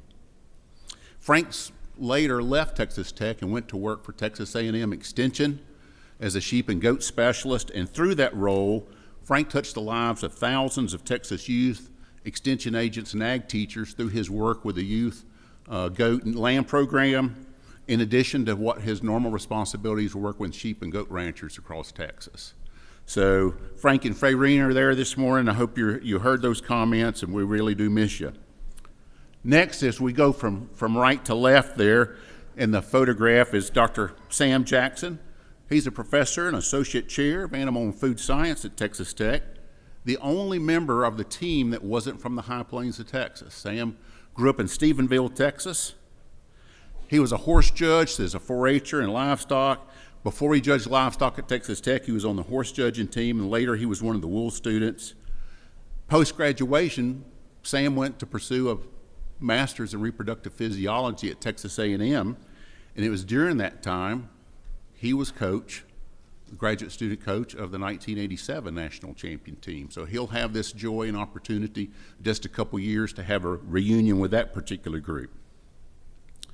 After his master's at A&M, he returned back to Texas Tech. He worked on his PhD, got it, joined the faculty, and he's there today. He most recently was recognized, got the highest award that they provide, and received the Chancellor's Distinguished Teaching Award. He's accompanied by his wife Tanya this morning. The next individual there to the right is the one that didn't make the team, and that's Casey Cobb. Casey's a native of Hereford, Texas, which in the old days was sort of the center of the Texas cattle feeding industry up in the Panhandle. He and Sam had the unique distinction of judging both horses, livestock, and wool together as teammates, so they got along pretty well. Casey's dad was a feedlot nutritionist consultant there in Hereford, and so it was only right after graduation that Casey got involved in the cattle feeding industry, and he stayed there through his whole career since graduation, and currently he's the feed yard manager at Friona Industries in Dalhart, Texas, with a lot capacity of 105,000 head of cattle. So he has no shortage of things to do. He told me they do compared to some of the smaller lots he's worked at, they do more at night than the others do during the day. Next individual in the group was Dr. David Lust, who's the department head, professor of animal science at West Texas A&M. David ventured about as far away from Texas as many of them go when he went to Michigan State to pursue his master's, and was successful and enjoyed his time away. And as a brief time, we were able to lure David to the University of Georgia to serve as an instructor. And he was there through 88 to 91. But like so many Texans, that they can't stay away but just so long. And in 1992, he had the opportunity to return back to his part of the world, where he joined the faculty at WT and has moved up in that particular rank. He's taught a long list of courses and coached the judging team, pursued his PhD and got it in 2008, has his responsibilities for the department, as you've already heard this morning, and he's accompanied by his wife Angela this morning. Next is Steve Graham, who was a native of Olton, Texas. Again, he's one of the students that was on that wool judging team after Livestock. Post-graduation, Steve returned to the farm in Olton and has been there until recently, where he's joined a company the Amarillo-based company that installs and maintains electrical lines. And I think he finds that probably less challenging than trying to farm that dirt and lack of water in the southern plains of Texas. Steve is accompanied by his wife, JJ, and of note too, when they were there for active farming in Olton, they were recognized as Farm Family of the Year one year. Next is Dave Clevenger. Dave's a native of Earth, Texas, not a real big place. He's now a professor of agriculture at South Plains College in Levelland, Texas. Again, he was the fourth member that was on that wool judging team. After his graduation from Texas Tech, he went to pursue his master's at Angelo State in 1988, and then stayed on as an instructor and judging team coach for a couple of years. I had the opportunity to return back to his alma mater, South Plains College in Levelland, where he took a faculty position. And my math is correct, he's kicking off his 35th year as a faculty member at South Plains College. He's taught a long list of courses through the years, oversees the judging program, very active in the Hockley County community, and he's accompanied by his wife Lynn this morning. Last but not least is Kevin Newsom, also from Levelland, Texas, that part of the world. Kevin was high individual in this contest. He was determined, when he graduated, he was ready to be in the show stock business. He'd gotten sort of started doing that when he was still a student. I couldn't always have his full undivided attention, but he was always really about that. Ironically, he started first with some club calves, but quickly after graduation, he moved into the small ruminant area, and he and his family were very successful and have been in raising, merchandising, and exhibiting winning market lambs, and most recently, meat goats. Through his day job, though, he was also an ag teacher, a principal, and a school superintendent, of which he told me he was proudly retired. And he's got a much quieter vocation as he runs his own brush clearing company in the hill country of Texas. Most recently, I think one of his clients was Dr. Craddock. I'd like to take this opportunity to introduce my wife of 43 years, a fellow Red Raider. My wife Julia is with me this morning, and our oldest son, who's a Red Raider, Josh, who's on the faculty at University of Illinois. When this team arrived at Texas Tech a long time ago, it had been a generation since there had been a winning team in Lubbock. There's been a lot since that point in time, but prior to that, the last team, as you look through your little list, and Dr. Greiner in very fine print. For a senior audience, it gets a little tough. It's been a one-page list of teams for a long time, and he just keeps reducing the font. As we practiced, though, together as a group, it was very evident they were gifted evaluators. They had some of the best eyes that I've ever worked with as a group. Many times I wouldn't admit to it them. I probably can today safely. They're probably better than mine and many times. They competed in the spring contest of Phoenix, Denver, and Fort Worth in the spring. They'd had a great spring, except for Denver. We just sort of took a break on that one. It was our Waterloo in the spring. We won the other 3 contests. I just fussed after Denver. But it was a great spring. I was a little concerned how we'd get our act together in the fall, to be honest. They were successful, and there's no shortage of confidence. You know, they'd already read that poem, and they believed. And so at times it was hard to get above that noise and through those force field that some of them had. But in the fall, we went to 3 contests. We took our time. We flew to each of them. The first was at Memphis at the Mid-South Fair. We were 3rd. The second was at San Francisco, which is a real cultural trip for a group of Texans out there. We found through the time that we were more of a placing team. We needed a difficult contest to really help us shine. It's not that we couldn't talk reasons. We probably just weren't as slick as some, but now we could see the livestock. They, in 1985 Louisville contest, had some challenging classes, and of course I don't have too many witnesses to debate that with me, but we had a performance Polled Hereford Bull class that year. And of course, we didn't have EPDs back then. Most of the time, we just used performance data. Well, that particular year, we provided EBVs. And we also shared the bulls were not contemporaries. And that was just a very different wrinkle for the average person that'd been through most of our experiences, and so that was really tough.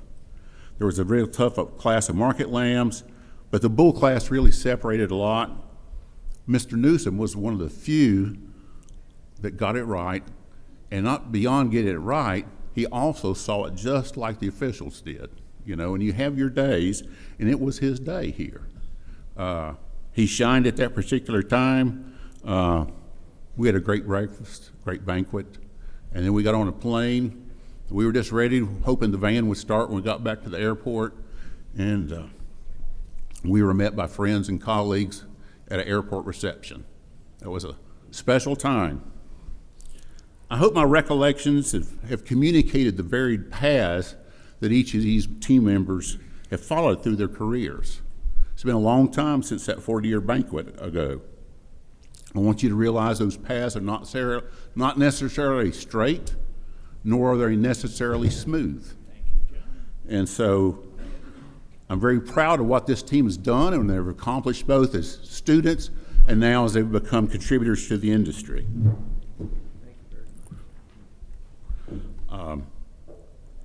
As we take this reflective look, and I have my point of opportunity, I'd like to hope that each of you will come to appreciate the value of this past year for you as an individual and your leadership development.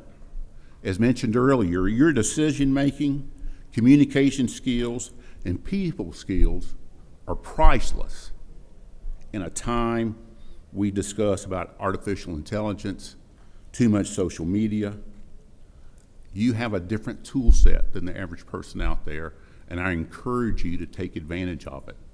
It's sought after. As an administrator, we look for people with those skills, take advantage of them, use them. I wish each of you the best as you start your career path. And again, I thank the North American and the contest leadership for this opportunity. And my last point of privilege, I'll just ask my team members, the 40-year team and their spouses, if they would stand and let's recognize you as a group. Thank you.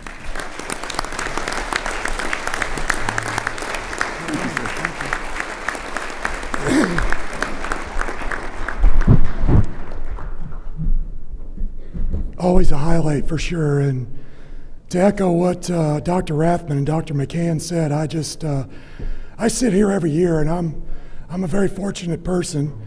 I've gotten to know several on the 40-year team over time. I know several on the 10-year team. One of them I'm proud enough to call one of my 4-H'ers. Dr. Rathman let a little bit out of the bag there, but so what does that mean? You folks that are contestants this year, look around, not just at your table, but the table on the other end of the room. The young people that'll be on the table next year, those that were fortunate enough to be in this room last year, those are going to be your colleagues, your friends, your acquaintances, your business partners, the people that you're going to go through life with. And I think that always resonates with me as we get these reunion teams back. So thank you again for those teams being here. All right, we're going to move on to the awards. We're going to start with the All-Americans. Dr. Hoberg is going to present those. As he makes his way up, I'd ask our folks to make their way to the front as well. You've got awards sponsored by CIV, excuse me. Yeah. Oh, yeah. Gordon Davis, if you come forward, please, to help us with those presentations. ICV presents the plaques, and then David and Dan Wagner, along with Dr. Skaggs and myself, present leather briefcases to all the All-Americans. Dr. Hoberg?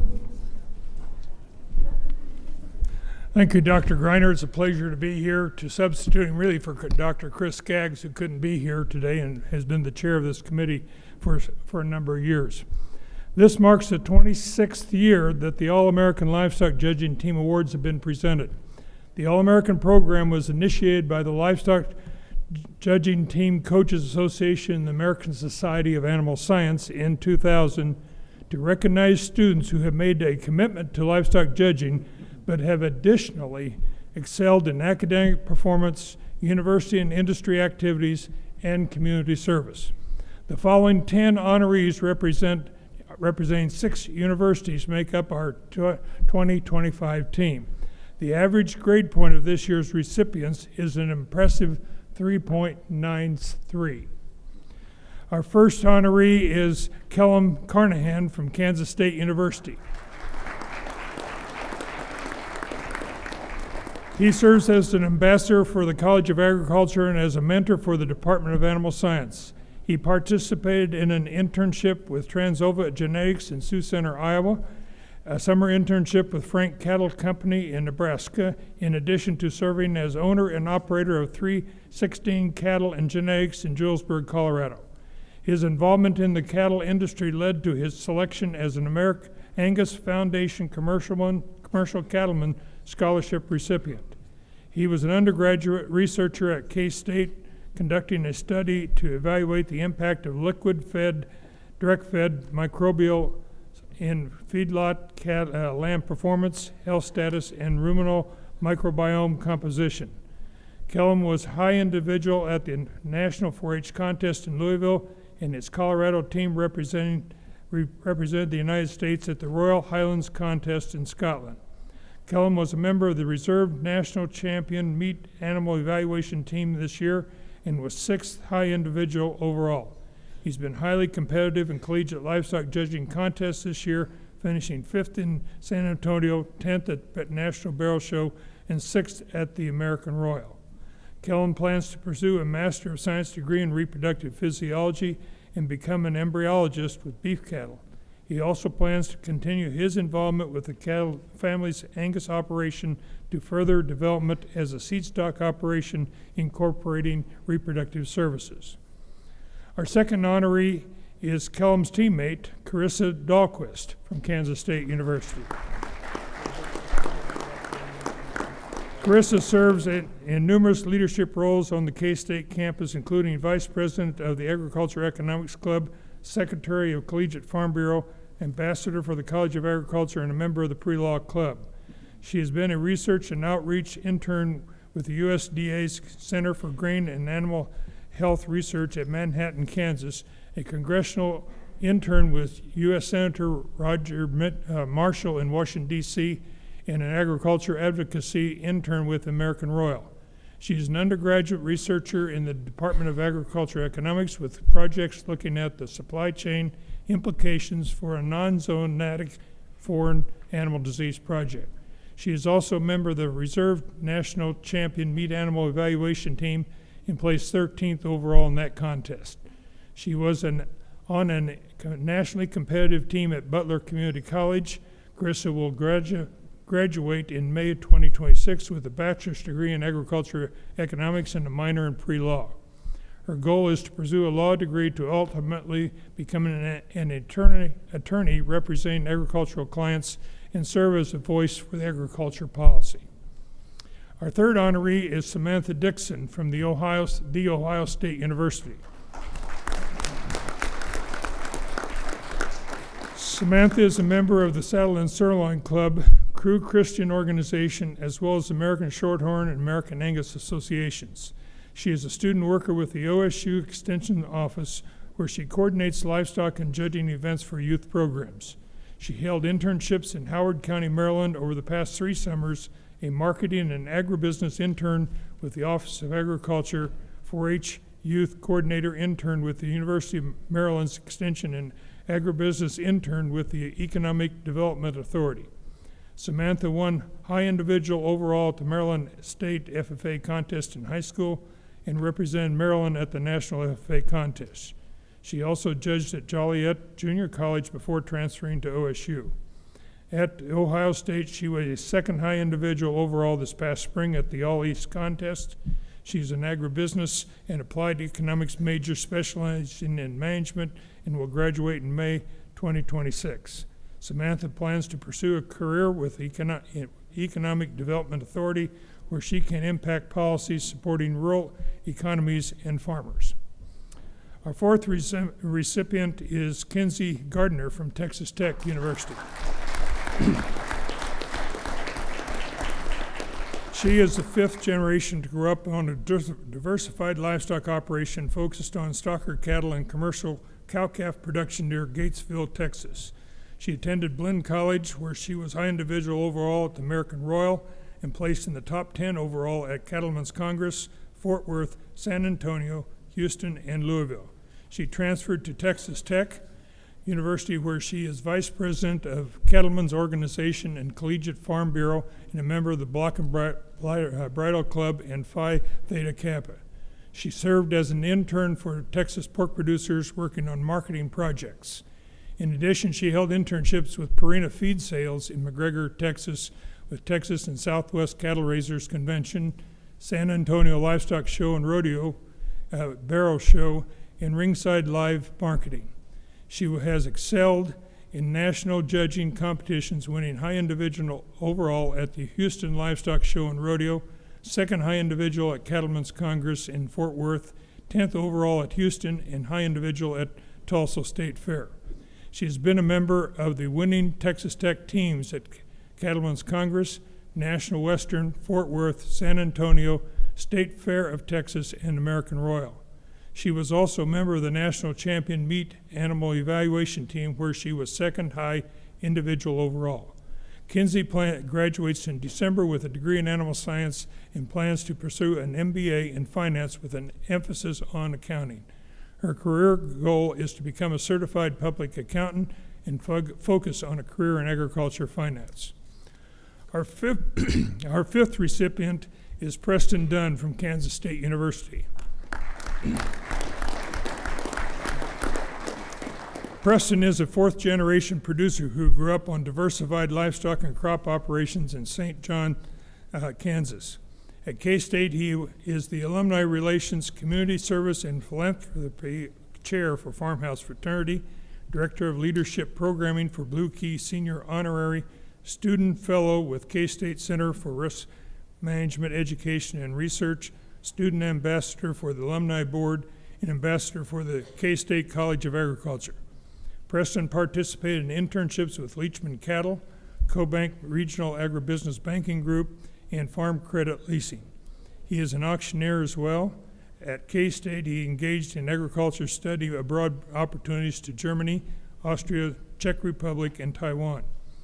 He has been involved in the American Gelbey Junior Association of Directors, serving as Treasurer and Vice President of Leadership. Preston has been a member of the successful KSU Livestock Judging Team, which recently won 2nd high team overall at the American Royal. He also was a member of the Reserve National Champion Meat Animal Evaluation Team with 8th high individual overall. Following graduation with a dual major in animal science and industry and agriculture economics, he plans to pursue a career as a risk management or market analyst for feedlots or packers, he ultimately hopes to return home to his family's registered Gelbvieh and Balancer cow-calf operations. Our next, Jack Habian from Kansas State University is our next All-American.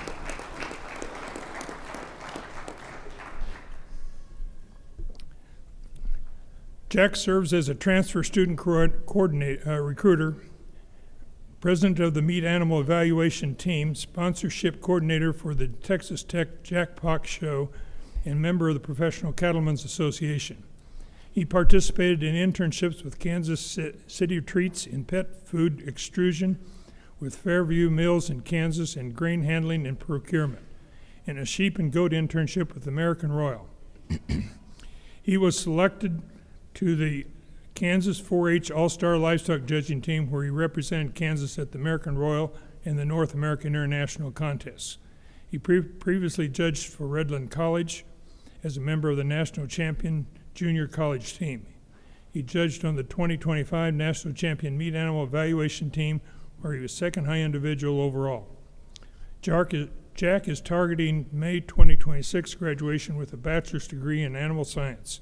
He then plans to transition into Master of Science and PhD programs in ruminant nutrition. Our next honoree is Ada Hester from the University of Wyoming. She grew up on a seventh generation rancher in Colorado. Ada has been very involved on campus, serving as treasurer and community service chair for the Collegiate Farm Bureau, vice president of lamb growers, caterer manager for the Food Science Club, and a peer mentor for Office of Student Success. She's held internships with Little Muddy Beef, a direct-to-consumer beef business, and Deep Land and Cattle, a cow-calf and hay production operation. She attended the Reciprocal Meats Conference for the educational presentations and to compete as a member of the Quiz Bowl team. She was also selected to travel to Washington, D.C. to attend the Collegiate Farm Bureau Advocacy and Policy Institute. Ada competed on the meat judging team at the University of Wyoming, where she was 9th high individual at Fort Worth and 7th high individual overall in the international contest. She competed on the meat animal evaluation team, which placed 6th in the national contest this past spring. She is currently pursuing degrees in agribusiness and livestock business management and elementary education, and hopes to complete a master's program in agricultural education. One of her goals is to design age-appropriate curriculum to expose elementary students to agriculture. Helen Kaiser from West Texas A&M is our 8th All-American.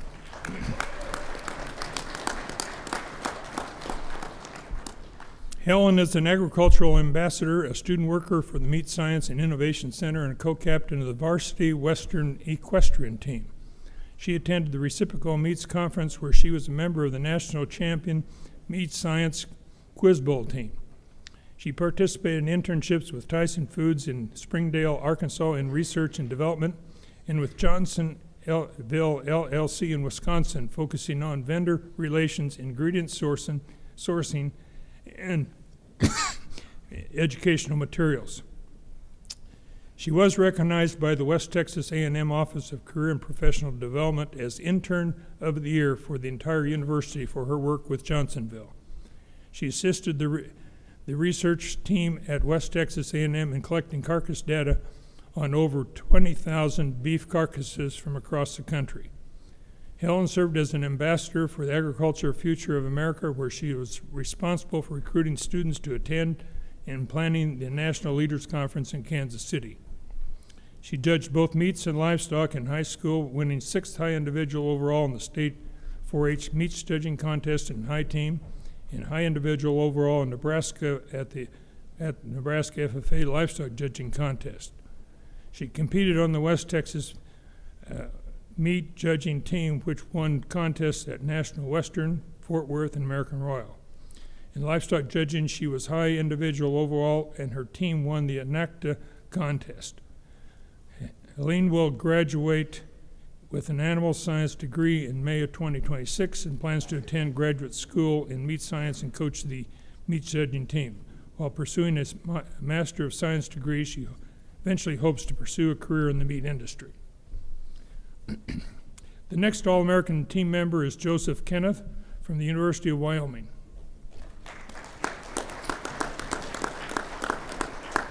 He is actively involved with Collegiate Farm Bureau, Food Science Club, Collegiate Range Science Club, Alpha Tau Alpha, and Collegiate Lamb Growers. Joseph collaborated with Dr. Scott Miller on 2 research projects, one to decrease cheatgrass invasions on reclamation projects, and a second project to evaluate migratory changes of mule deer. He also assisted Dr. Cody Gifford to investigate the impact of aging, cooking method, and degree of doneness on tenderness of the Longmystus lumborium steaks from mature beef cull cows. He competed in the Quiz Bowl team at Reciprocal Meats Conference for 2 years and served as the American Meat Science Association Western Region Student Director. Joseph was a member of the meat judging team, which competed at the international contest in Walla Walla in New South Wales, finishing 3rd team overall, and his team finished 5th overall at the international contest. He judged on both the livestock and meats evaluation teams, with meat animal evaluation finishing 5th overall. He graduates next May with a Bachelor of Science degrees in rangeland ecology and watershed management and agriculture education, and then plans to pursue masters and PhDs in meat science. Before we complete the All-American team roster, let's recognize the assistance of our All-American judges. Our evaluators are current or former administrators from across the country. Our judges include Dr. Mark McCann, former Assistant Dean for Extension at the University of Georgia, Dr. Jim Hurd, former Dean of Colorado State University and Professor at Texas A&M University, Dr. James Kinder, previous Department Chair and Professor and former coach at the Ohio State University, and yours truly, Maynard Hoberg, a former Department Chair at Michigan State University and Iowa State Universities. As we conclude our student recognition, Megan Ziprich from Penn State University is our final All-American. Megan has been Service Director and Vice President for Block and Bridle Club, Treasurer for the Collegiate Cattlemen's Club, Vice President of Agriculture and College of Agriculture Sciences Honor Society, and member of Gamma Sigma Delta and American Society of Animal Science. Megan was recognized as Outstanding Junior for the Penn State Block and Bridle Club and received the American Society of Animal Science Scholastic Achievement Award.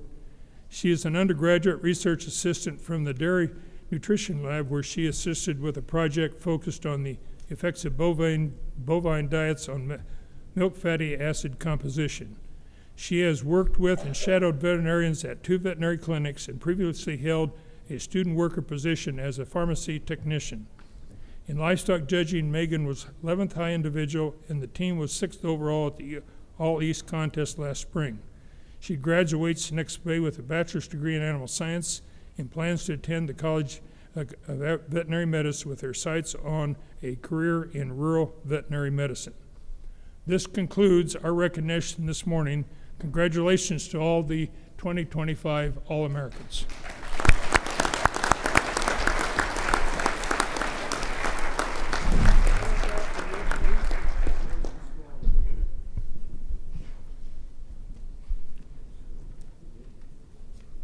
Congratulations to the All-Americans. To present the Coach of the Year Award is Will Taylor, President of the Coaches Association. Will. Well, on behalf of the National Collegiate Coaches Association, I'm proud to present the 2025 Coach of the Year. This award is a silver pitcher sponsored by Mr. Gerald Callahan and his family. And this award is based on nominations from our fellow coaches. Based on those nomination, candidates are identified and they submit materials. Those materials include a letter with their body of work for the year, as well as a support letter from a faculty member or administrator, and then that is voted on by the coaching body. There were 2 nominees this year, Dr. Peyton Dahmer and Mr. Skylar Scotton, and I'm honored to present the 2025 Coach of the Year to Mr. Skylar Scotton.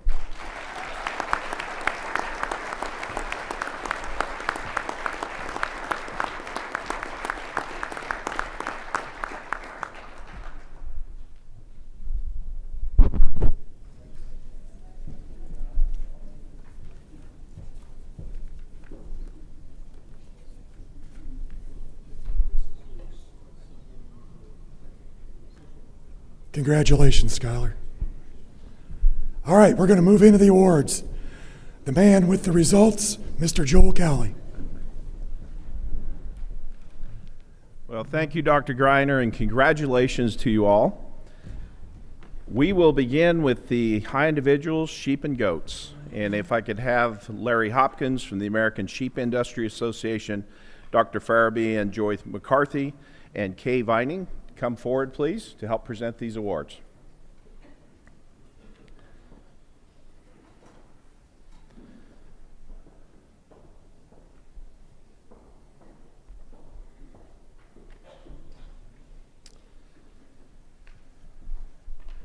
The top 10 individuals, or excuse me, 6th through 10th high individuals all receive a silver plate from the American Sheep Industry Association. In 10th position with a score of 282 points from Kansas State University, Kellum Carnahan.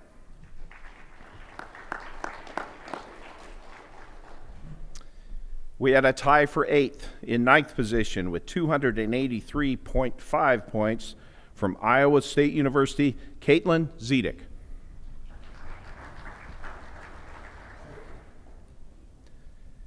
In 8th, with the same 283.5 points from Texas A&M University, Bryson Stone.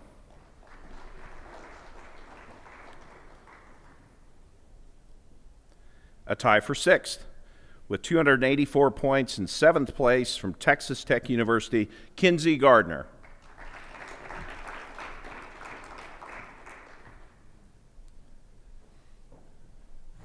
Winning that tiebreak for 6th high individual with 284 points from Texas Tech University, Lexi Hunt.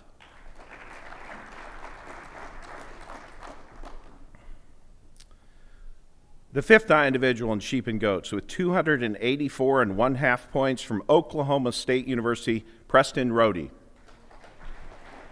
2nd through 5th individuals all receive a silver plate from Harper Livestock Company. A tie for 3rd in 4th position, 285 points from Mississippi State University, Tucker Woods.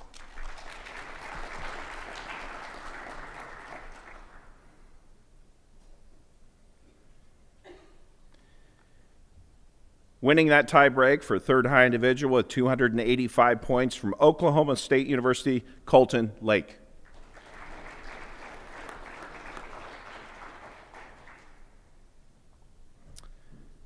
The 2nd high individual with 285.5 points from Iowa State University, Hadley Broadwater.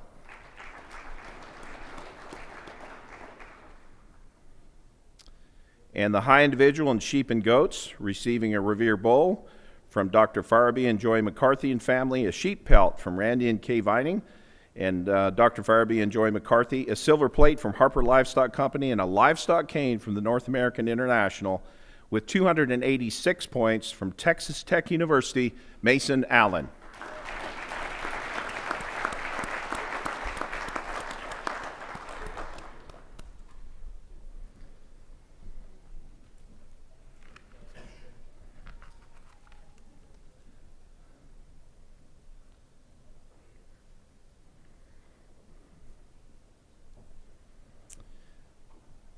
For the high teams in sheep and goats, if we could please have Mr. Gary Jennings, former executive of the American Southdown Breeders Association, and Amanda Everts with the United Suffolk Sheep Association to come forward to present these awards. Now, I will not be giving you the point totals in each division for the winning teams, with the exception of the high team overall, to create a little suspense. Trust me, it's going to be fun. It'll be fun. 2nd through 5th high teams all receive a plaque from the National Sheep Improvement Program. 5th high team in sheep and goats, Western Illinois University. If we could please have a representative come forward.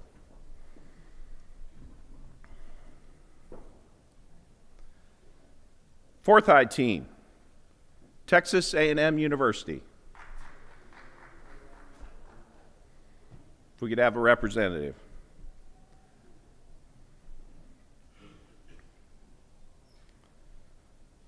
The 3rd high team in sheep and goats, Iowa State University.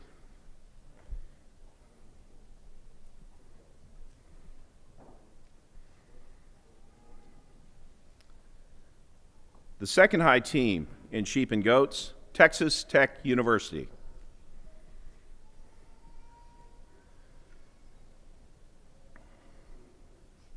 And the high team in sheep and goats, receiving a rotating trophy from the American Southdown Breeders Association, a plaque for the American Hampshire Sheep Association, and Revere Bowls to the team members and the coach from Hummel Livestock. With 1,412 and 1/2 points, Oklahoma State University. If we could please have the entire team and coach forward to receive the awards and take a photo.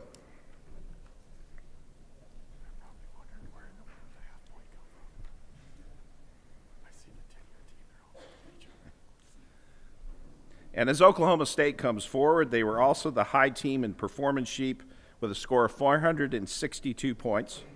They'll receive a plaque from the Continental Dorset Club.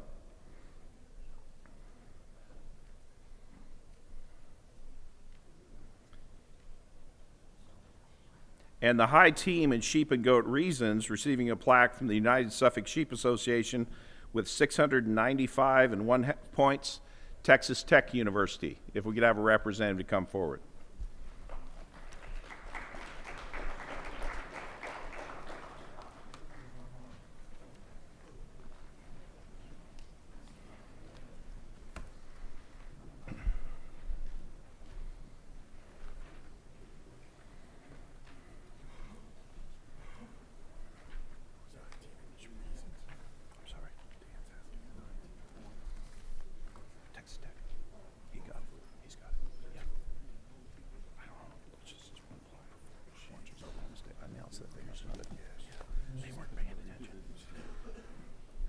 Move on now to the swine division. And if we could please have Dr. Todd C. and Marcus Arnold from the United Animal Health come forward to help present these awards.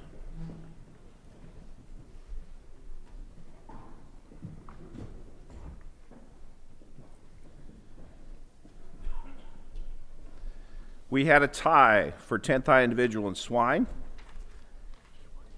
In 11th position, with a score of 290 points from Michigan State University, Jocelyn Lehman. And Jocelyn, if you could please come forward. We do not have an award for you, but we will have a duplicate made for tying for 10th high individual. Congratulations. And we would like you in the photo as well. Winning that tie break, 290 points in 10th position from Iowa State University, Hadley Broadwater. And the 6th through 10th high individuals all receive a crystal clock from showpig.com. We had a tie for 8th. In 9th position with 290.5 points from Mississippi State University, Emma Grace Koger.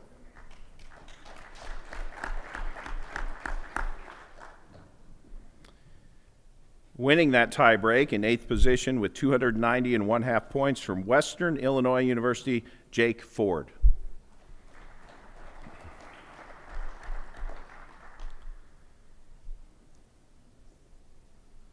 The 7th high individual with 290 and 1/2 points from Texas A&M University, Blaine Warnken.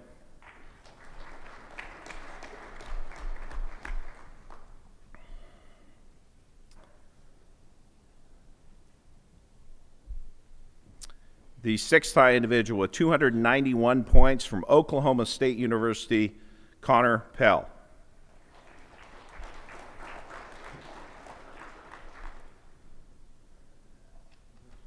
We had a 4-way tie for 2nd high individual. In 5th position with 292 points from Kansas State University, Colt Blacklock. And the 3rd through 5th high individuals all receive a Revere Bowl, sponsored by the 1992 Iowa State National Champion team. In 4th position with the same 292 points from Western Illinois University, Emile Limoges.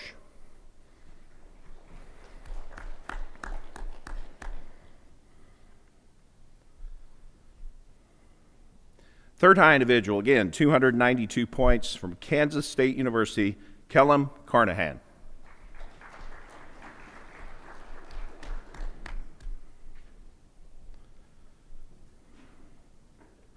Top two individuals both receive a Revere Bowl from Dan and Peggy Lane. The second high individual winning the tiebreak at 292 points from Texas Tech University, Lexi Hunt.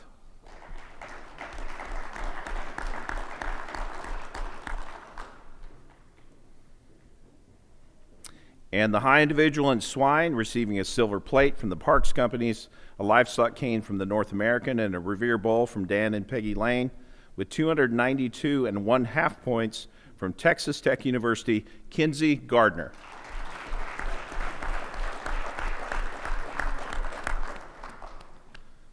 And as Kinsey comes forward, she was also the high individual in swine reasons with a score of 97.5.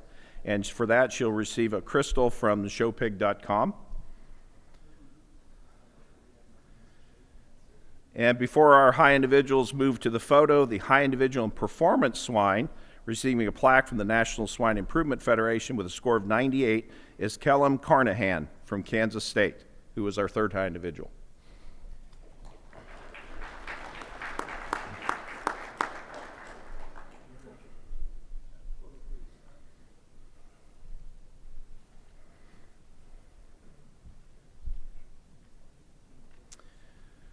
Move on down to teams, high teams in swine. If we could please have Andy Pinnock from the United Producers come forward to help present.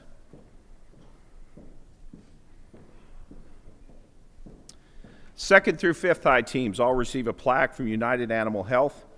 In fifth position, if we could please have a representative from Purdue University.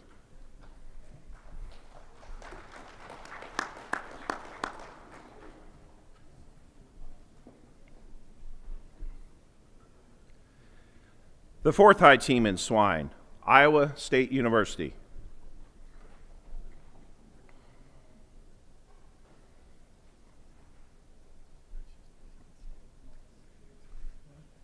In third position, Oklahoma State University.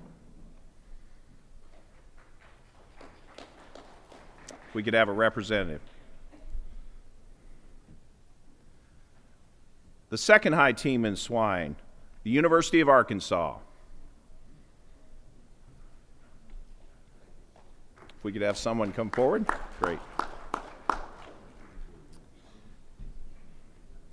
And the high team in swine receiving a $500 scholarship from the 1992 Iowa State National Champion Team, a plaque from Brenning Genetics, a plaque from United Producers, and plaques to team members from the National Swine Registry with 1,437 points, Western Illinois University.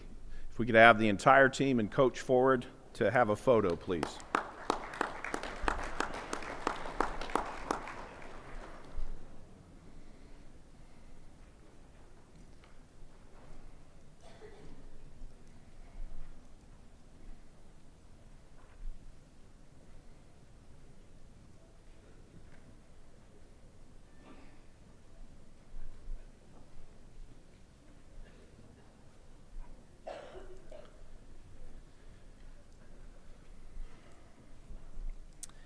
The high team in swine reasons, receiving plaques for all team members and the coach from the National Swine Registry. If we could please have a representative from Texas Tech University with a score of 468 points.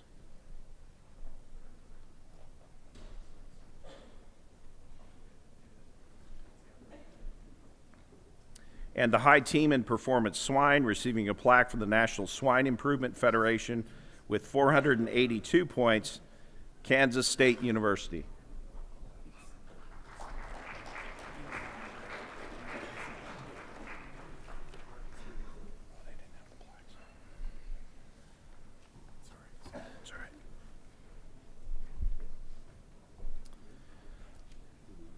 Move on now to the cattle division. If we could please have Dr. Dan Eversole, who's already there, and Kane Eggeter from the American Hereford Association.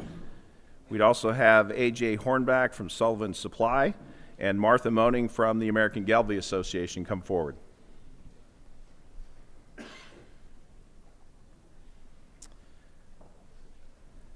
The 10th high individual in cattle with a score of 366 1/2 points from Ohio State University, Samantha Dixon. The 6th through 10th high individuals in cattle all receive a Revere Bowl from the American Gelbvieh Association and a paperweight from the American Hereford Association. In 9th position with a score of 371 and 1/2 points from Texas Tech University, Blake Jansen.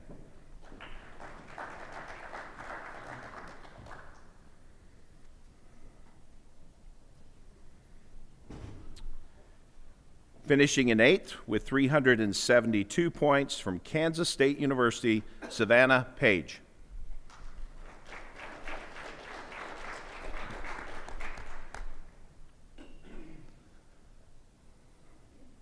We had a tie for 6th. In 7th position with a score of 375 and 1/2 points from Kansas State University, Luke Rodebaugh.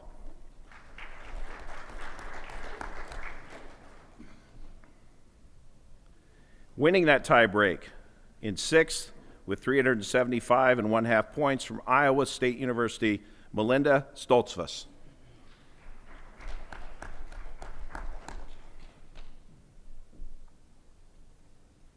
Second through 5th high individuals all receive a Revere Bowl from Sullivan Supply and a paperweight for the American Hereford Association.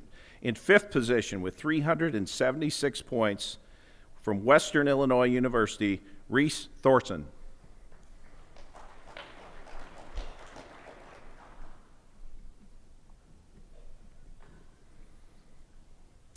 Finishing 4th with 377 and 1/2 points from Kansas State University, Kellum Carnahan.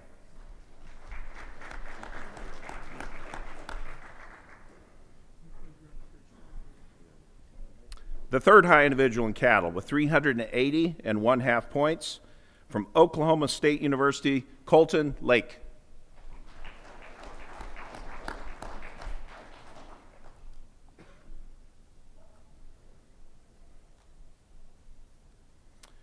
We had a tie for high individual in cattle.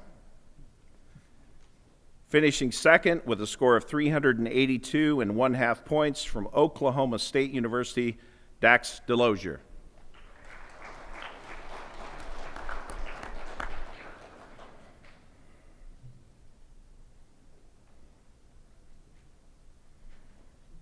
And winning that tie break, and also receiving a $500 award from Dr. Dan and Sandra Eversole and family, a Revere Bowl from the Sullivan Show Supply, a livestock cane from the North American, a trophy from the American Hereford Association, a cowhide duffel bag from the American Angus Association, and the paperweight from the American Hereford Association, with 382 and 1/2 points from Kansas State University, Skylar Ward.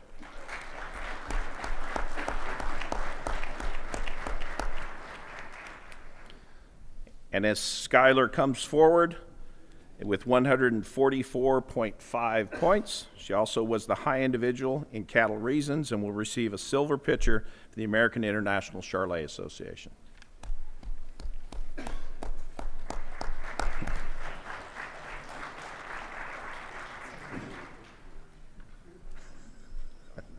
You might have to carry it over down.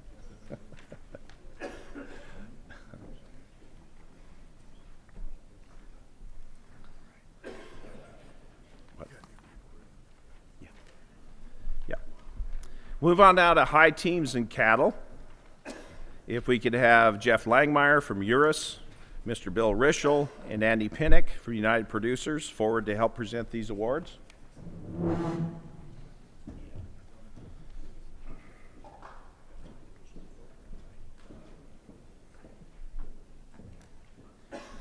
Second through 5th high teams all receive a plaque from Urus.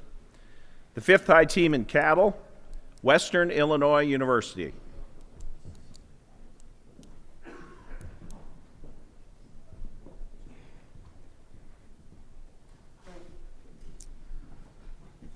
The 4th high team in cattle, Iowa State University.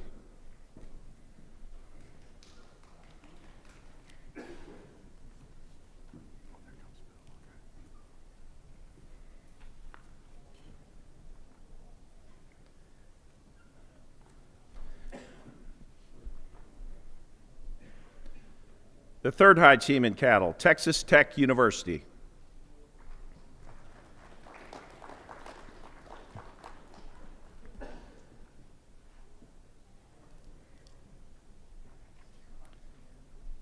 In second position, Oklahoma State University.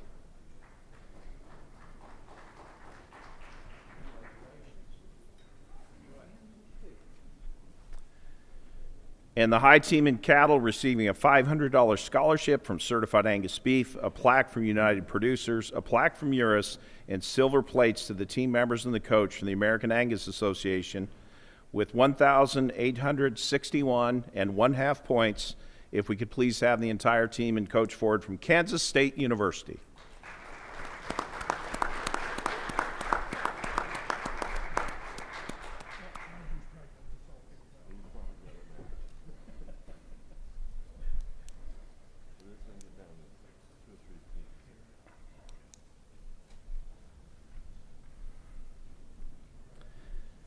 The high team in cattle reasons receiving a plaque from the American Shorthorn Association with 691 and 1/2 points, Oklahoma State University. If we could please have a representative come forward.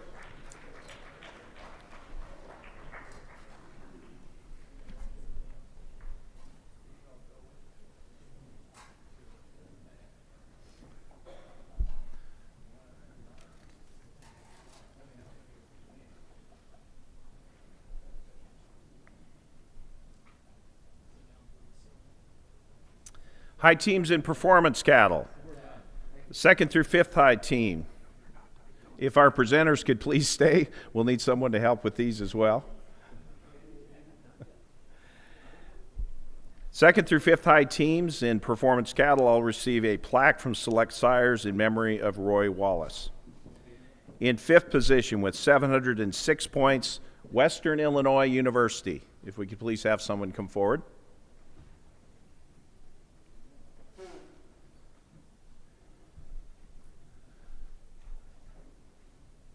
The fourth high team in performance cattle with a score of 710 points, Oklahoma State University.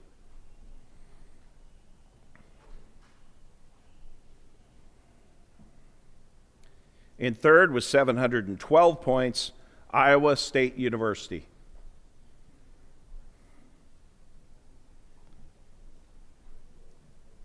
In second with a score of 720 points, Kansas State University.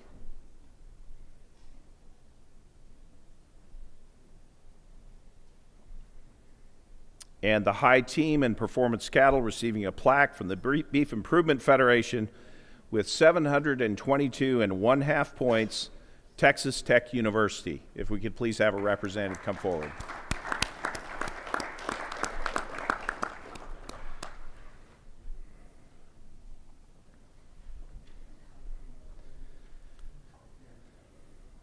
The high individual in performance cattle receiving a plaque from B.R. Cottrell Incorporated with 149 points from Kansas State University is Kellum Carnahan. He's almost done. We'll wait for you, Kellum.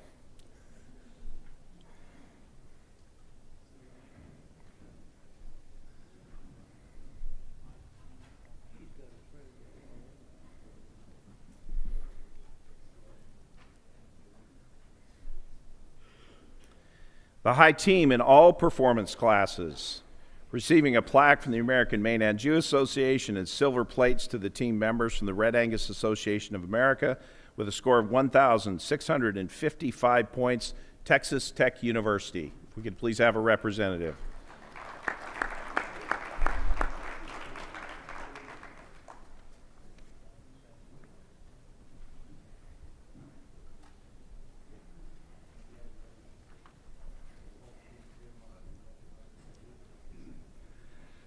We'll move on now to high individuals and reasons, and if we could please have Dr. Roger Hunsley and Dr. Maynard Hoberg at the front to present these awards, as well as the high teams and reasons.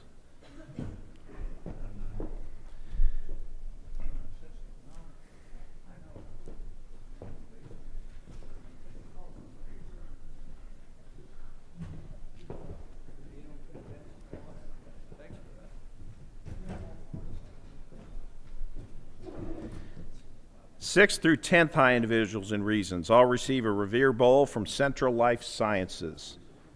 The 10th high individual in reasons with 365 and 1/2 points from Iowa State University, Hadley Broadwater.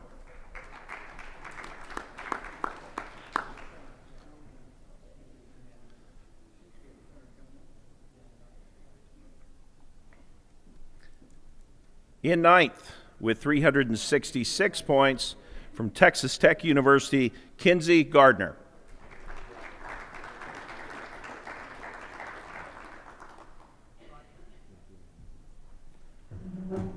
In 8th, with 366 and 1/2 points from Texas Tech University, Brady Midcap.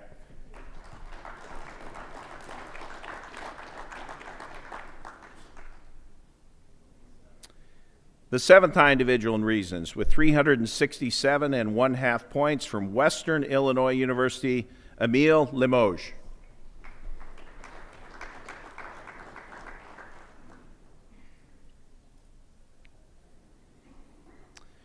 The 6th high individual with 368 points from Texas Tech University, Blake Jansen.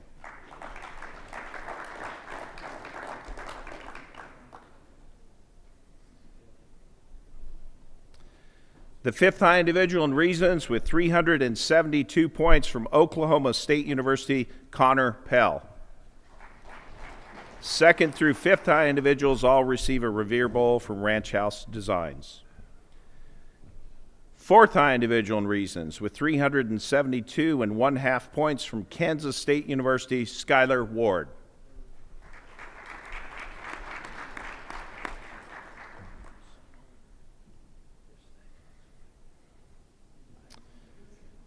The 3rd high individual with 375 and 1/2 points from Kansas State University, Kellum Carnahan.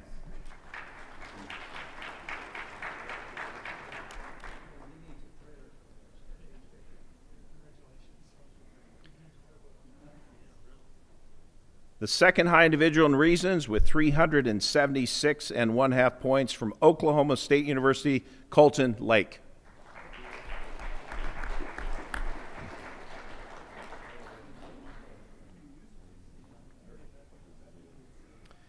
And the high individual in reasons receiving a silver plate from Dr. and Mrs. David Hawkins in memory of Bernard Ebbing, a former contest superintendent, a livestock cane from the North American, and a Revere Bowl from Ranch House Designs with 382 points from Texas Tech University, Lexi Hunt.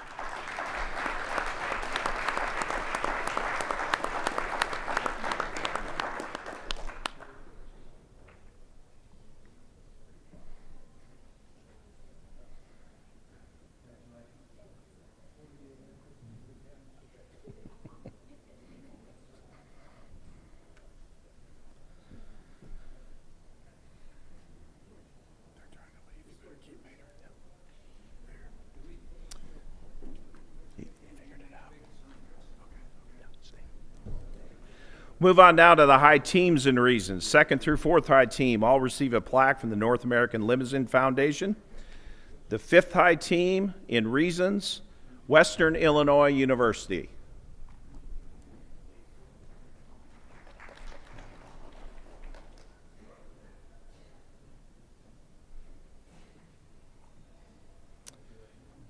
The 4th high team, Texas A&M University.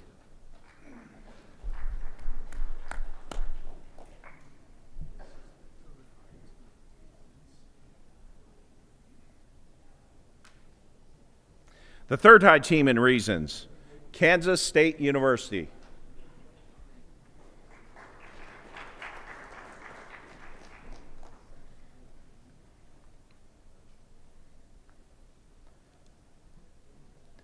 Second high team in reasons, Oklahoma State University.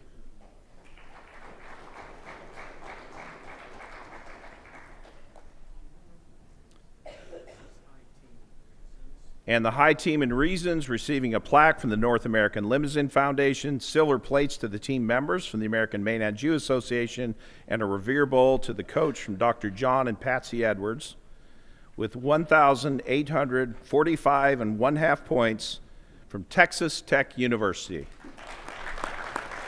If we could please have the entire team and coach forward to receive your awards and take a photo.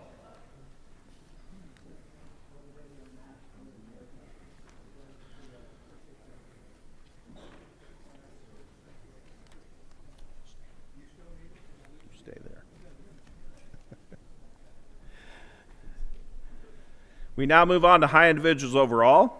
If we could please have Mike Bishop join Dr. Hunsley and Dr. Hoberg to help present.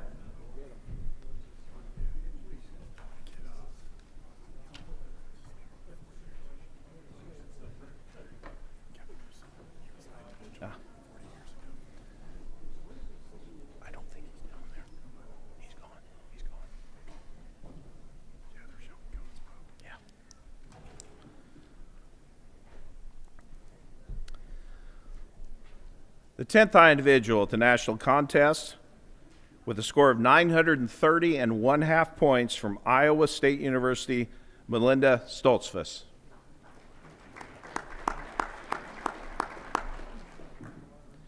Third through 10th high individuals all receive a plaque from the North American International Livestock Expo. In 9th position with a score of 931 and 1/2 points from Western Illinois University, Emile Limoges.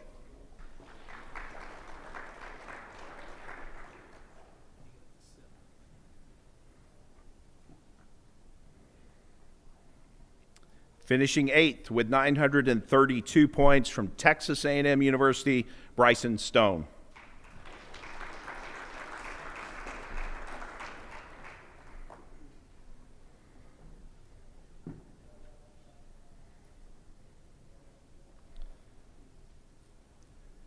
The 7th individual with a score of 935 points from Texas Tech University, Kinsey Gardner.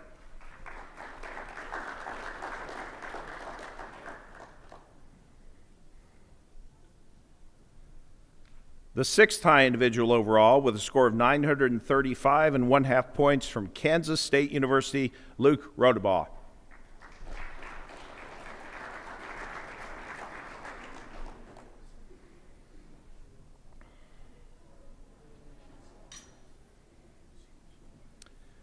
The 5th high individual overall with 938 and 1/2 points from Iowa State University, Hadley Broadwater.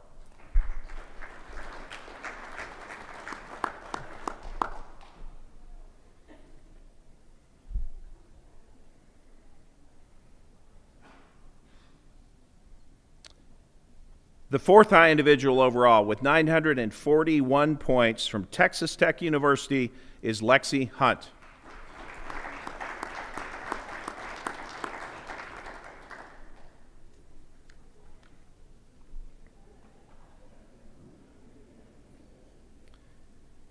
The 3rd high individual overall with 946 and 1/2 points from Oklahoma State University, Dax Delosier.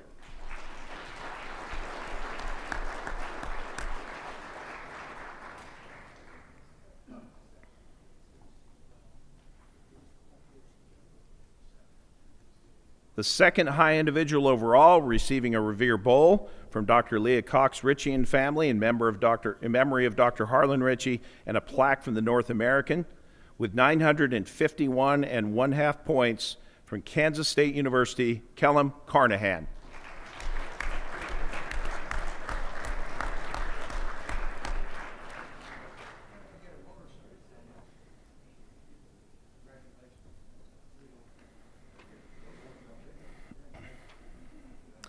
And the high individual overall, receiving a $1,000 from Drs. Gary and Roberta Manish, Robert Hall Jr. Challenge Trophy, a Revere Bowl from Larry Cushion Trophies and Engraving in memory of Hilton Briggs, a livestock cane from the North American, and a buckle from the Showtimes magazine with 953 and 1/2 points from Oklahoma State University. Congratulations to Colton Lake.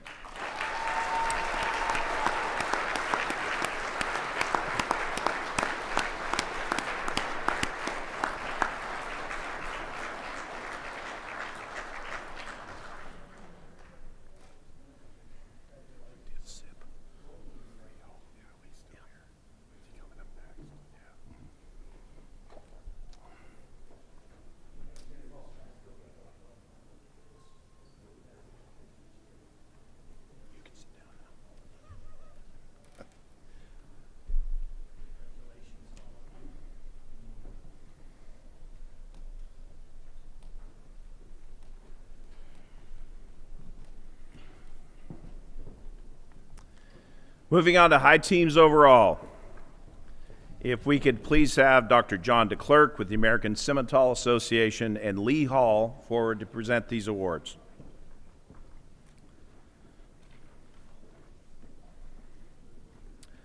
The 3rd through 10th high teams overall receive a plaque from the American Simmental Association. The 10th high team overall, with 4,457 and 1/2 points, Michigan State University. If we could please have a representative come forward.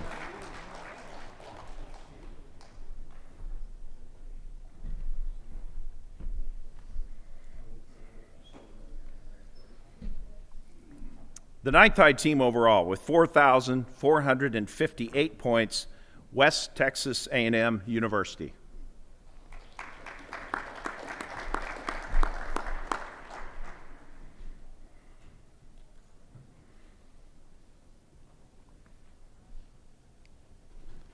The 7th high team overall, with 4,485 points, the University of Arkansas.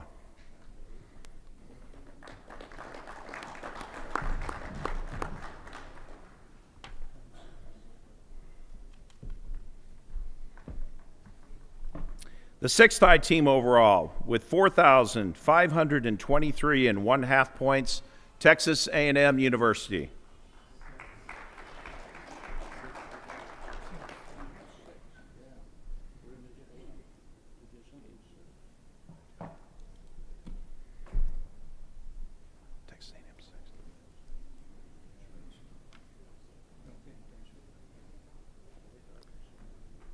The 5th high team overall, with 4,575 and 1/2 points, Western Illinois University.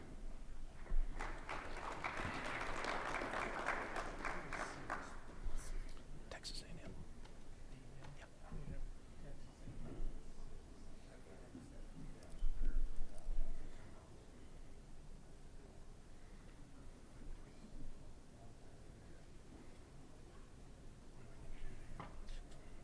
We'll swap them out later.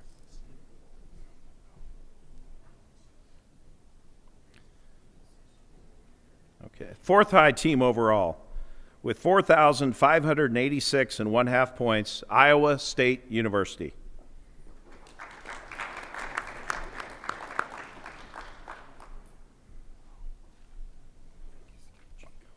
Oh God, I did. My apologies. I skipped over 8th high team. You probably noticed that. You should have yelled.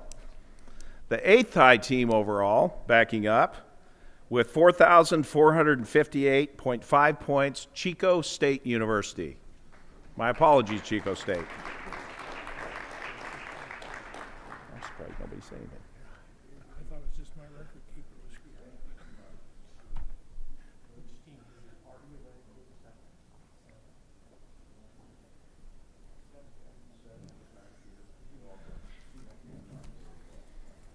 It's a mad scramble, and it's all my fault. Just checking to see how all your out.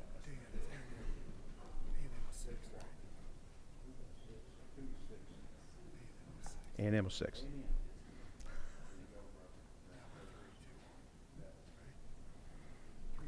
Three, two, one, right?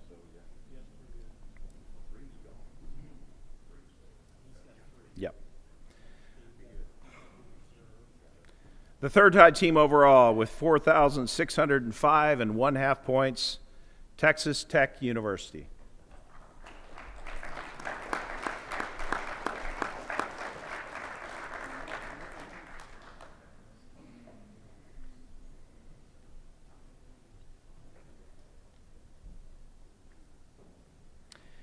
And the reserve national champion team receiving a trophy from Dr. Tom and Susie Turner with 4,630 points.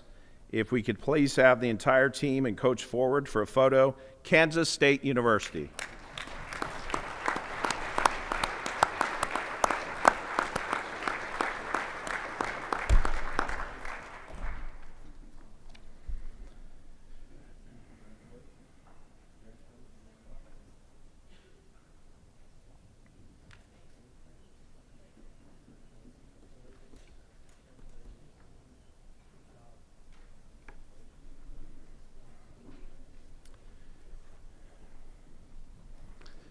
Receiving the silver Epern, the bronze bull, a rotating trophy from the North American, a trophy from Gardner Angus Ranch, a $3,500 Robert Hall Jr. High Team Award, a plaque from the National Block and Bridle Club, plaques to the team members from the North American International, a $1,000 Robert Hall Jr. High Team Coaches Award, a desk set to the coach from Pride of Farm, and a livestock cane to the coach from the North American International, with 4,667 and 1/2 points. Congratulations to the national champions, Oklahoma State University.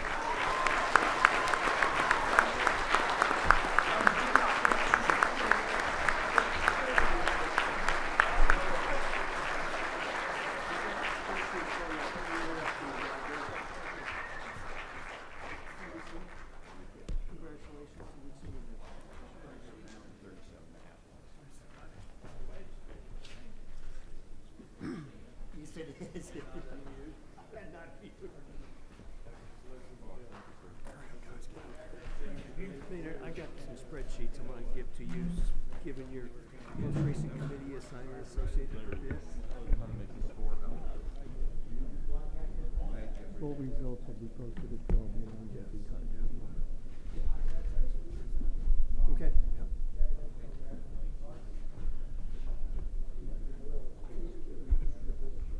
Congratulations to Oklahoma State. Let's put our hands together and congratulate everybody for a great day.